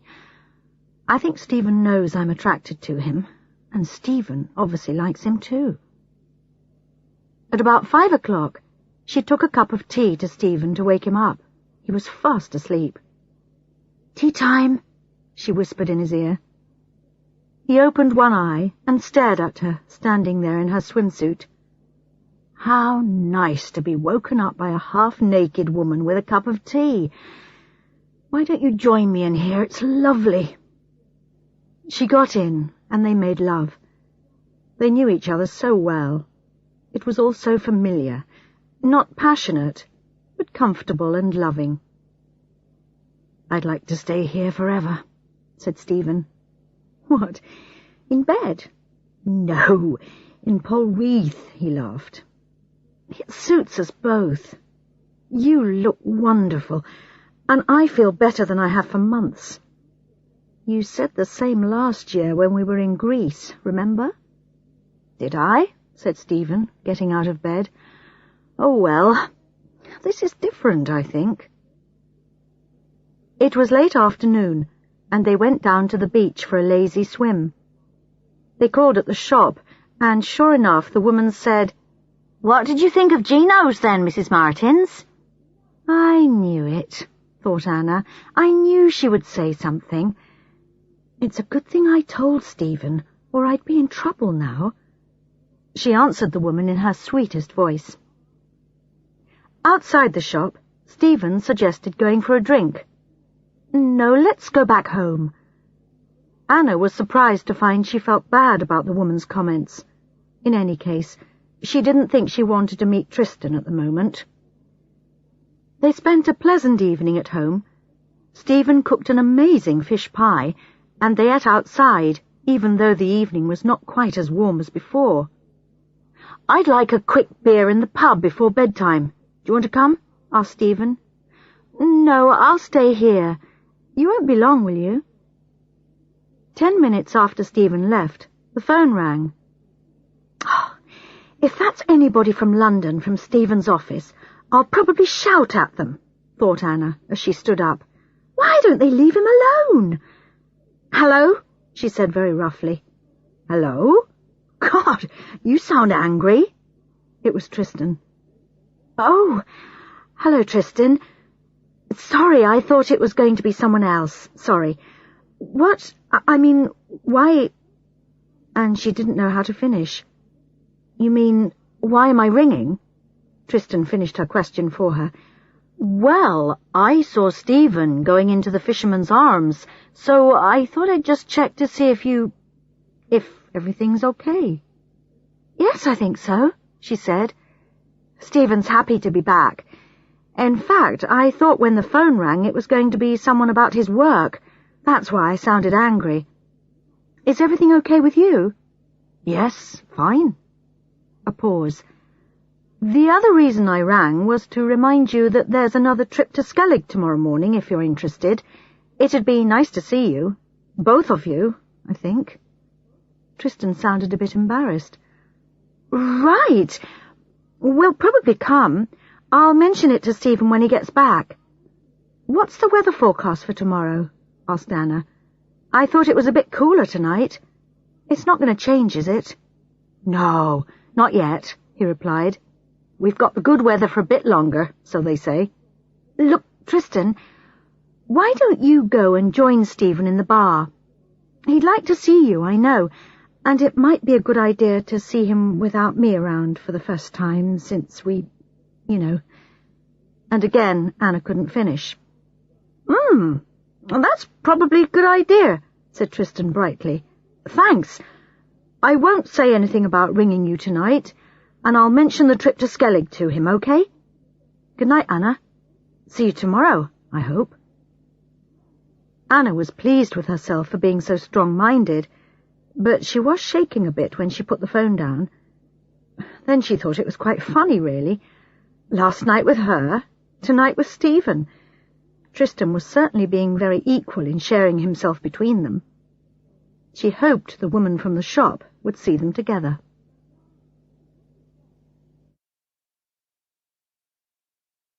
Chapter 12. Decision Time. The next day they went on Tristan's trip to Skellig. About 50 people lived on the island all year, and there was one hotel and a few holiday cottages. It took them about an hour to walk around the island, which, as Tristan had said, did seem to have something special about it. It was difficult to say exactly what it was. Maybe all small islands had it. The far side, away from the coast, was the best. There was nothing to be seen except the rocks where Anna had been a few days ago. Just ocean, going on forever. After their walk, they sat on the beach and discussed whether they could live there. This was a game they often played when they went somewhere new. Stephen thought he could, if he had some work to do, but Anna didn't think she'd like it. I'd be worried. I might not like any of the other 48 people living here. It's not many to choose from, she said. About half an hour before the boat was leaving, they saw Tristan walking over the beach towards them. It's a beautiful place, isn't it? Said Tristan, sitting down with them. Yes, replied Stephen. Stephen thinks he could live here, said Anna, but I'm quite sure I couldn't. Well, that's good, because the islanders wouldn't be too happy about outsiders moving in. It'd take about 20 years before you were accepted. Tristan sat there for a few minutes. Being in Anna's company again that day had affected him. He remembered last night, the taste of her lips, the smell of her perfume. He turned to look at them both and said, Now, if you really want to live down here, how about buying Dolphin Cottage? Are you serious? Asked Stephen. Why do you want to sell? I'm going to have to buy a new boat for next year, said Tristan. This one's okay at the moment, but if I'm serious about making more of a business out of the trips, I really need a better boat, and they cost a lot. Selling the cottage would give me the money I need, but I'm not in any hurry to sell. I just thought I'd throw it into the conversation, give you something to think about. Tristan's face showed nothing of what he really felt. Wouldn't it be the same, not being accepted by the locals in Polreath? Anna asked. It would be less of a problem than on Skellig, because there are already 1 or 2 outsiders living in the village, explained Tristan. And of course, Dolphin Cottage has been a holiday place for a few years. But it's true, we do have to watch it. Make sure the villagers are not pushed out. Hey, wait a minute, said Stephen with a smile. This conversation is going too fast. We live in London, Anna, remember? Your job's there. Our friends are there. I don't know about my job, but it's there at the moment. I know I said I was ready for a change, but I'm not sure if this is the one I was thinking of. Stephen's look to Anna said, I'm interested, but we need to talk about it together, later. On the journey back, nobody said anything more about the cottage. Anna realized that the possibility of living in Polreath excited her. She started thinking about what work opportunities there were for nurses down here. She also wondered if Tristan really wanted to sell to anyone, or just to them, as a way of keeping in touch with her. Maybe it was asking for trouble, even to think about it. A wonderful holiday, or a new way of life? That was on their minds for the next few days. For Stephen and Anna, there were days when they seemed to do nothing except eat, sleep, read, and lie in the sun. There were other days when they were more active. Stephen did some more surfing and became quite good. Anna, quietly, without telling anyone, found out about jobs for nurses in the area, just in case. The 2 of them talked about the possibility of buying the cottage. But if they did, would they keep it as a holiday home or move there to live? Stephen told Anna that after the sale of the company, one of his hopes was that the new owners would not want to keep him. They couldn't make him leave, so they'd have to offer him some money, and he could then use that money to start again. The idea of doing something in the Polreath area attracted him. Can we afford to buy this place? Asked Anna. Yes, replied Stephen, if we sell the flat in London. But what about work down here? Asked Anna. You'd have to do something. We can't live off one salary. I know. That's what I've been thinking about. I want to see if I could work in advertising down here. I'd even be interested in possibly starting a small agency of my own. Or perhaps I could do something with Tristan. Possibly get a new boat together or something. What do you think? Stephen felt quite good about this idea. Find out about the advertising world in this area first, because that's what you know about, said Anna. But if you meant, what do I think about me and my life? Well, to be honest, I've already got some information about nursing around here. There's a hospital about 50 kilometres away, and there's a health centre nearer, in Kingham, so I could work from here. Aha, you're a quiet one, Stephen said. You never told me you were doing that. But seriously, what do you think about leaving London and everyone there? A bit nervous, but definitely interested, replied Anna. I think I'm ready for a change too. She remembered she had thought this on her last day at work. And this place has become special, hasn't it? They went on talking like this for the next few days. Tristan didn't ask them anything about their plans, but they did ask him if he was serious about selling Dolphin Cottage. Yes, he replied, but only to the right people. Either a local person or, as I've said before, you two. In the middle of the last week of their holiday, they felt they'd reached some sort of decision. They'd asked Tristan if they could buy the cottage. Other decisions were going to take longer to make and even longer to organise, but this was a start. They met Tristan that evening in the Fisherman's Arms and told him they wanted to go ahead. "Great," said Tristan. He and Stephen shook hands, and Tristan kissed Anna on the cheek. He smelt a little bit of fish, which immediately reminded her of his car and their evening together. "Are you going to live in it all the time?" he asked.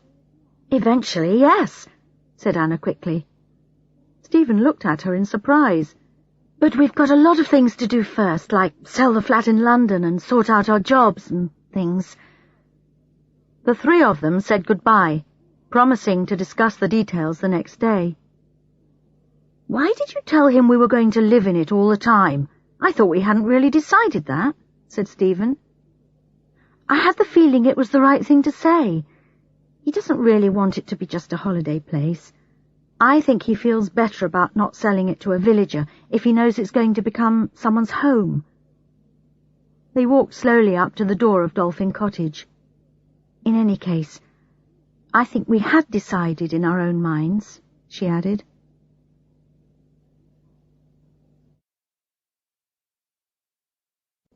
Chapter 13. A visit from Jill. "I see she's back then." This was the welcome that Anna got when she went into the shop the next morning. "Here we go again," she thought. "More gossip. Still, I'd better try to be polite if we're going to live here." The woman would be a bad enemy to have. "Who's that, Mrs. Lennox? Who's back?" Anna asked. "Tristan's friend, Jill. I saw her coming down the hill early this morning. Went to his house, she did." Mrs. Lennox looked carefully at Anna to see what she thought of this news. Anna tried to show nothing on her face. "That's nice. I'm sure he'll be pleased to see her," she managed to say. She then had a quick conversation with Mrs. Lennox about whether to buy brown bread or white, and what the weather was going to be like for the weekend. Outside, she decided not to take the direct way back to the cottage, but to go round the harbour. She needed to calm down. The news of Jill's arrival had shaken her. She'd felt over the past week or so that she could control her feelings for Tristan. Okay, she liked him, but her feelings for Stephen were stronger and deeper, and she'd really felt there wouldn't be any difficulty between the three of them. Now she felt mixed up again. All sorts of things were going through her head. Had Tristan known Jill was coming and hadn't said anything? How long was she staying? Would she get the chance to meet her? Did this make a difference to their plans? When she got back, Anna told Stephen what Mrs. Lennox had said, without mentioning her own feelings. What she did say was, "It'll be interesting to meet her." "You don't think she wants to move back into Dolphin Cottage, do you?" Stephen said in a worried voice. "Oh, God! This house-buying business is complicated." They sat drinking coffee in silence. Down in the harbour they saw Tristan arrive, and with him was a tall woman with short, dark hair. She was wearing shorts and looking completely at home. Anna and Stephen watched them both get on board Wave Dancer, and Jill, if it was her, helped get everyone else on board for the trip. There was no Gary today, only Tristan and Jill. Anna looked through the binoculars at them. Tristan said something to the woman, who laughed happily. He didn't look up at the cottage, as he usually did. Luckily, Anna had already arranged to go and look around the main county hospital that morning, so she didn't have time to think about things too much. She drove there with Stephen, who was going to visit the public library in the town to find out what he could about advertising companies in the area. Anna liked the hospital. It was the medical centre for the whole region, so they saw a wide range of patients and problems. They told her they were usually short of nurses, so she'd be welcome to apply for a job. But she might have to wait some time before she got a job at the same level as her one in London. When they got back, they found a note on the kitchen table from Tristan. "Sorry to miss you. If you're back in time, we'll be in the Fisherman's from 5. Tristan." We'll be in the fisherman's. Interesting. Let's go, said Stephen. We'd better find out if we're still buying the cottage. Anna quickly changed into her jeans, and they went off to the pub. As they reached it, she saw Tristan and Jill sitting close together and chatting happily. Stephen took hold of Anna's hand as they went over. "Hi, Tristan. We got your note. Here we are." They sat down at the same table and ordered coffee. Jill was introduced, and she started talking about Dolphin Cottage. "You've got the best view in the whole of Polreath from there, haven't you? I used to sit in the front garden watching everything in the harbour." "So do we," said Anna.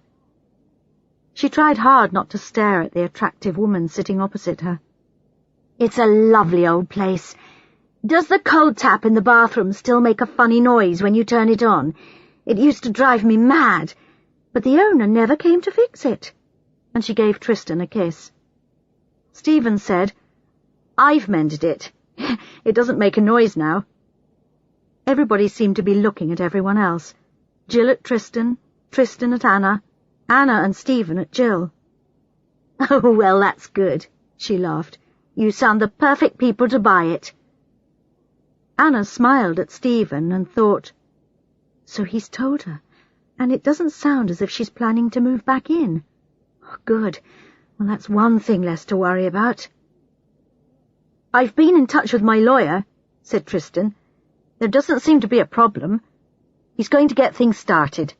He needs the name of your lawyer, by the way, but we can do all that tomorrow, can't we?"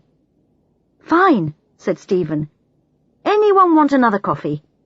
"Me, please," said Anna, and Stephen went over to the bar. "Did you have a good trip this morning?" Anna asked Tristan. "We saw you both going out." And Jill answered, "Yes, it was great. Just like old times, wasn't it?" Yes.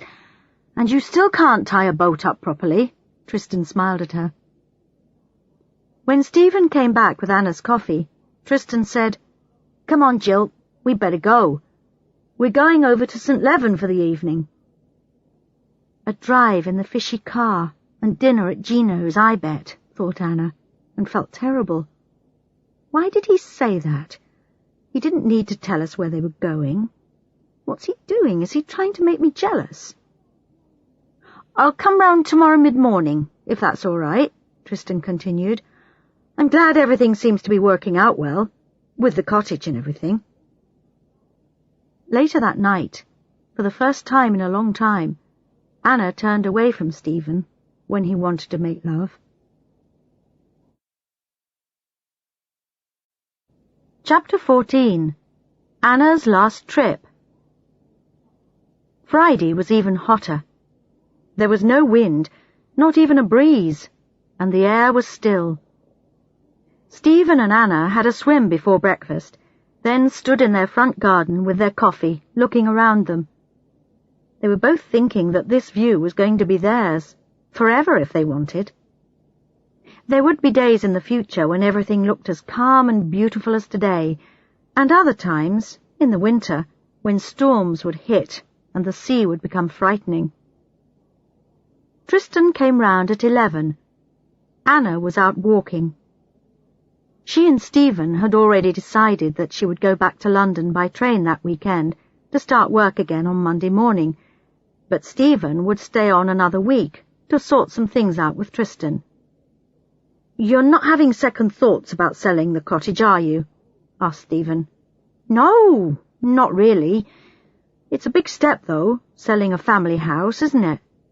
Tristan drank his coffee thoughtfully. "But what about you two? Are you okay about it all? It's an even bigger step for you, a complete change of life, really." "I personally can't wait to say goodbye to the big city world of advertising," said Stephen. "I don't know how I've managed to do it for so long." Anna came back into the cottage looking hot. "I think I need another swim to cool down. There's no wind today." I hate to say it, but I think the weather is going to change," said Tristan.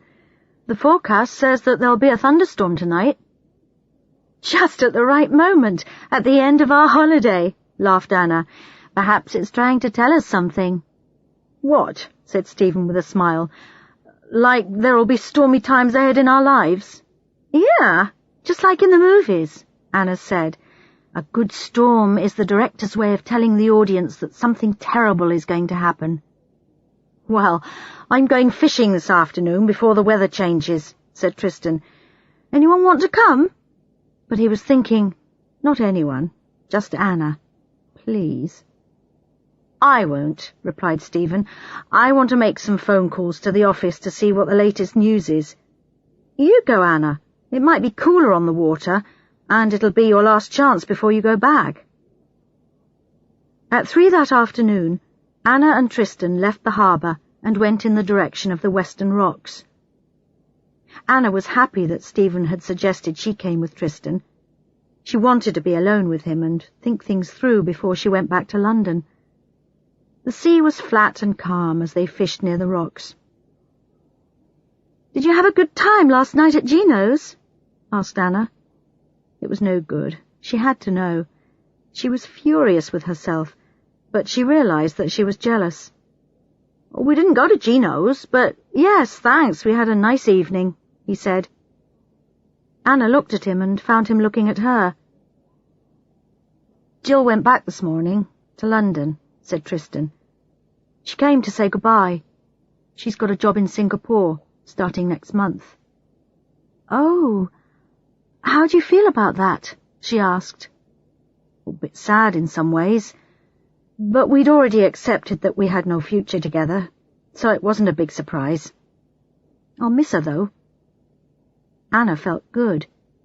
She had been a little bit jealous of Jill. She took Tristan's hand and said, "I thought she was nice, and you two seemed to get on really well together. I thought she might be coming back to live here." Tristan pulled her close. "Would you have liked that?" "No, I'm sorry to say, I wouldn't." All her mixed-up feelings of the last couple of days were near the surface now. They began kissing. Neither of them wanted to stop. They lay on the floor of the boat, pulling off each other's clothes, and made love eagerly. All the things that they'd been holding back, trying to forget, were set free. Being responsible, being strong-minded, Stephen, Jill, everything, it was all gone from their minds. It was wonderful, a powerful and completely selfish act. After lying there next to each other for a while, Anna turned over to face him. "Oh, hell!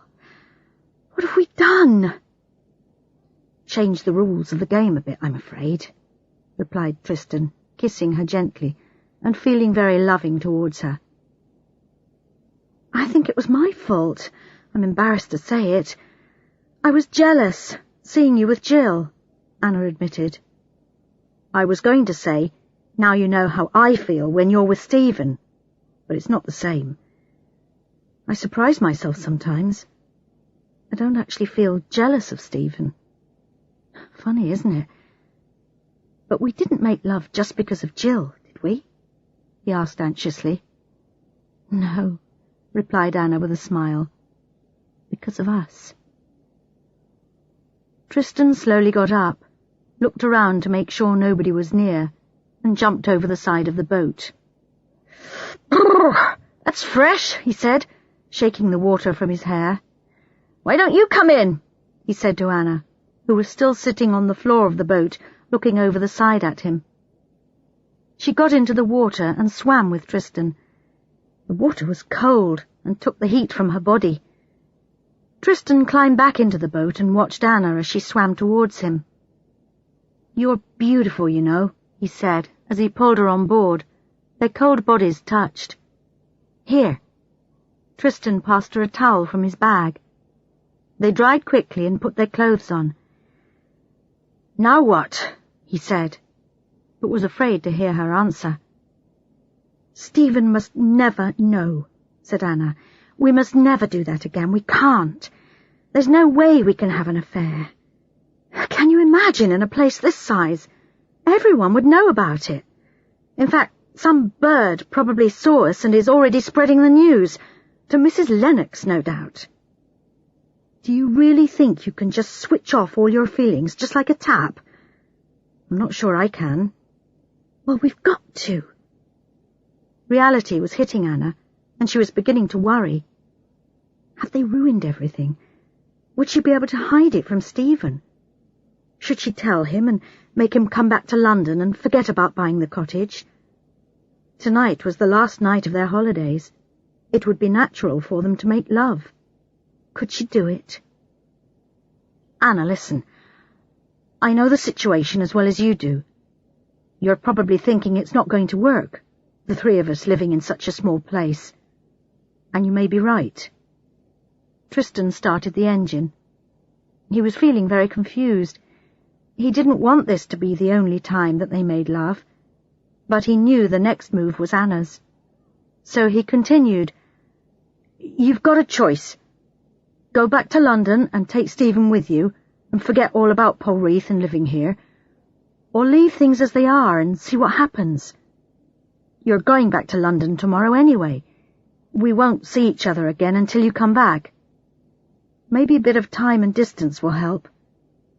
I don't want to ruin everything for you, or for me either, but I want you in my life. Sounds simple, doesn't it? Said Anna. Tristan had his arm round Anna's waist, but now she moved gently away. You're right, though. When we get back, I think it'd be better if we just said goodbye for now. It'll be less complicated if all I have to do is think about behaving normally until I get on the train tomorrow. As the boat came into the harbour, Anna looked up at the cottage and waved to Stephen sitting in the front. Anna, said Tristan quietly, I'm not sorry about what happened this afternoon. Are you? No. But I want to shut it away in a box and not let it escape. Please, Tristan, can we try and pretend nothing has happened? Tristan kissed her. Bye, Anna, he said sadly. I don't know how it'll be when we see each other again, but I'm glad you came to Polreath this summer.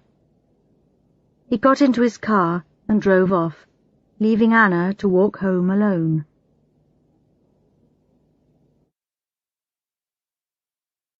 Chapter 15. A Stormy Night. No fish? Said Stephen. Oh, Tristan had them all, said Anna, and thought, that was the first lie. I thought we'd probably want to eat at Philpot's tonight, shall we? Sure, we can celebrate the beginning of our new lives, said Stephen. I'll go and book. It's Friday and they might be busy tonight. Anna wanted to get out of the house. She booked a table for 8 o'clock and then went into the shop. If Mrs. Lennox had somehow managed to learn anything about her and Tristan, she wanted to give her the chance to say it directly to her face. But fortunately nothing was said. When she got back, Stephen was waiting for her. You rushed out so quickly you didn't give me time to tell you my news, he said, smiling happily. I rang Charlie to ask him about the chances of my having to leave the new company. He thought I was worried and tried to say nice things, but when I told him I wanted to leave, he laughed. Why? Asked Anna. Because apparently the new managing director was just about to tell me that I'd lost my job, and he wasn't looking forward to saying it, said Stephen. When will this happen? In a couple of months, Stephen replied happily. I'll be free of Jardines, and I'll have a thank you and goodbye present of a year's salary. Not bad, eh? Somebody somewhere is taking care of us, don't you think? This is exactly what I wanted. Stephen, that's great, if it's really what you want. It is. Anna, are you having second thoughts? No, not at all, she replied quickly. Stephen took hold of her as she walked past his chair on the way upstairs. She fell backwards onto him, and he kissed the back of her neck. Salt and fish. You smell wonderful. I need a shower. She got up and kissed him on the nose. The shower helped. Everything's working out well for him, she thought. There's no way I can suddenly change my mind about living here. God, I feel awful. He would be so hurt if he ever found out. I'm a fool. I'm confused. I don't know what to think anymore. She dried herself roughly. The main thing now was to get through the next few hours without a disaster. Real thinking would come later. She found Stephen in the front garden. "Better?" he said. "Yes, much." "Something's changed," he said, looking around. "What do you mean?" she asked quickly. "The air smells different. I think there's going to be a storm after all." "Good," she said, before realizing what she was saying. As they went up the hill to Philpotts, they could hear thunder in the distance, and the first whisper of wind cooled their faces. Over dinner, Stephen was full of plans, what he was going to do, when they'd be able to come back down, how they'd have to buy another car, or maybe he'd get a motorbike. Anna listened, smiled, and said very little. Their dinner was excellent, and the wine helped Anna to relax more. When they left the restaurant, the wind had got stronger and big drops of rain were hitting the ground hard. The storm was coming in from the west. Skellig was suddenly lit up by a flash of lightning. Stephen put his sweater over his head, and they both ran down the street. Then they saw Tristan. "Oh, hi," said Tristan. "I was just going to make sure the boat was tied up properly." Another flash of lightning showed the white tops of the waves in the harbour. "Want some help?" asked Stephen. But Tristan was already moving away. The air was electric. "Come on, Stephen," said Anna, running down the street. "Let's get home before it gets any worse." As they reached the cottage, there was a huge crash of thunder. They stood in the doorway and watched. With each flash of lightning, the sky was lit up, and they could see ghostly figures in the harbour, checking boat ropes. "The water's high tonight," said Stephen. "We've never seen it so high. No wonder Tristan was worried." Stephen and Anna went upstairs to bed, but the storm was so wild and beautiful.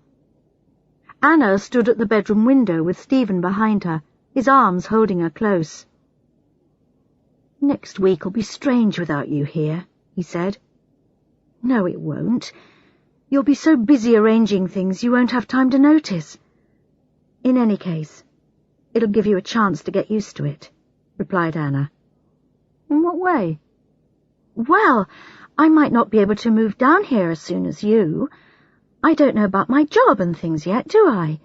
You might have to spend a bit of time here alone," said Anna, and added quickly, "before I can join you." "Oh, we'll have to talk about that next weekend. I don't want to come back without you. I want to start this together." And he kissed the back of her neck. They went to bed and reached for each other. His body was usually so familiar and lovely, but tonight she felt uncomfortable with his body beside her, and her dreams that night were full of disturbing pictures. In the morning, it took a long time to wake from her deep sleep. The dreams were still pulling her back down. Stephen wasn't there, so she slowly got out of bed and walked to the window. The scene outside was much changed. The storm had passed, but the sky was grey. Rain had washed away all the summer's dirt, and the streets looked fresh.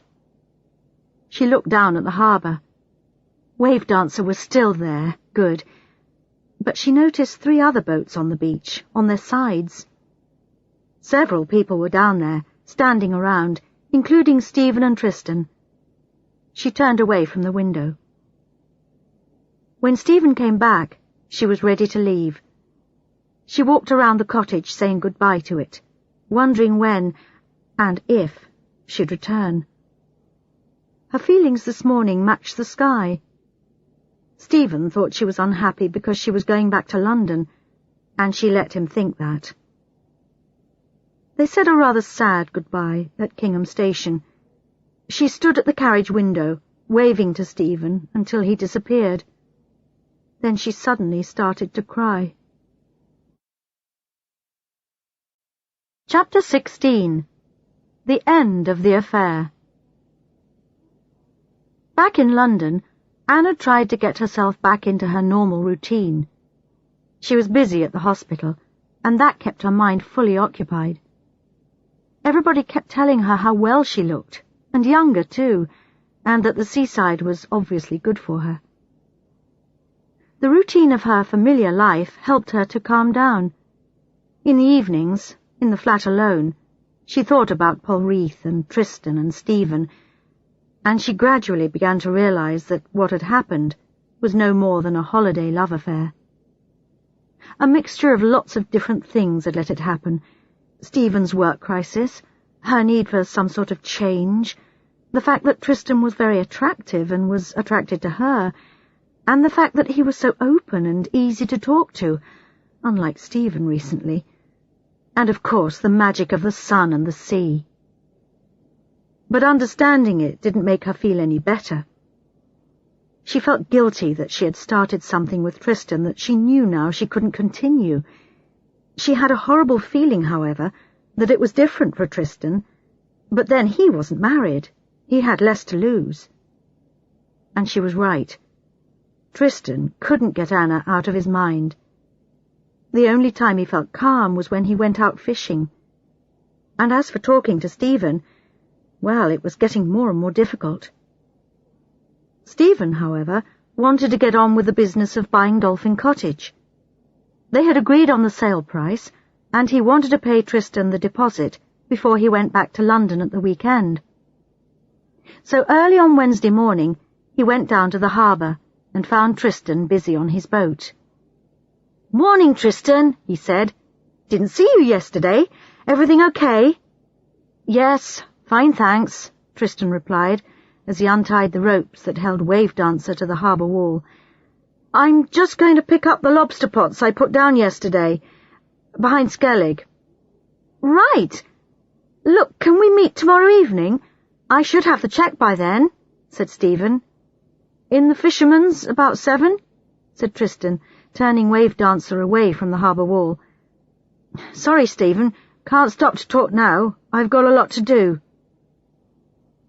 On Thursday morning, Anna woke up with a clear head. As soon as she opened her eyes, she knew that they couldn't buy Dolphin Cottage. They couldn't live in Polreath. She knew that seeing Tristan every day would be a constant reminder, and if she was honest, she was afraid that what had happened once could happen again. Was she really strong enough to cut the relationship? Tristan was lovely, too lovely to hurt any more. Surely it was better to end it all now while she still had the choice. Stephen need never know. Anna stood in the shower, letting the water run over her face. "Oh, Stephen, I'm sorry. You'd never trust me again if you found out, would you?" Anna thought. She realized she didn't want to lose him and the life they had together. True, some of the early excitement had disappeared over the 10 years of their married life, and he could be difficult to live with, but she knew him so well. She knew what he liked to eat, she knew the way he combed his hair, she knew what he would think about a program on TV. He was part of her. The first thing she had to do was stop Stephen buying Dolphin Cottage tonight. He was going to be very confused about why she had changed her mind, and horribly disappointed, and he'd have to find a new job somewhere. Oh, God, how was she going to explain her reasons? Maybe she could introduce the idea of moving out of London, but not going quite so far as Cornwall. It was true she had been thinking about the things she would miss when they moved, her friends, the fun of living in the capital city. What about Brighton?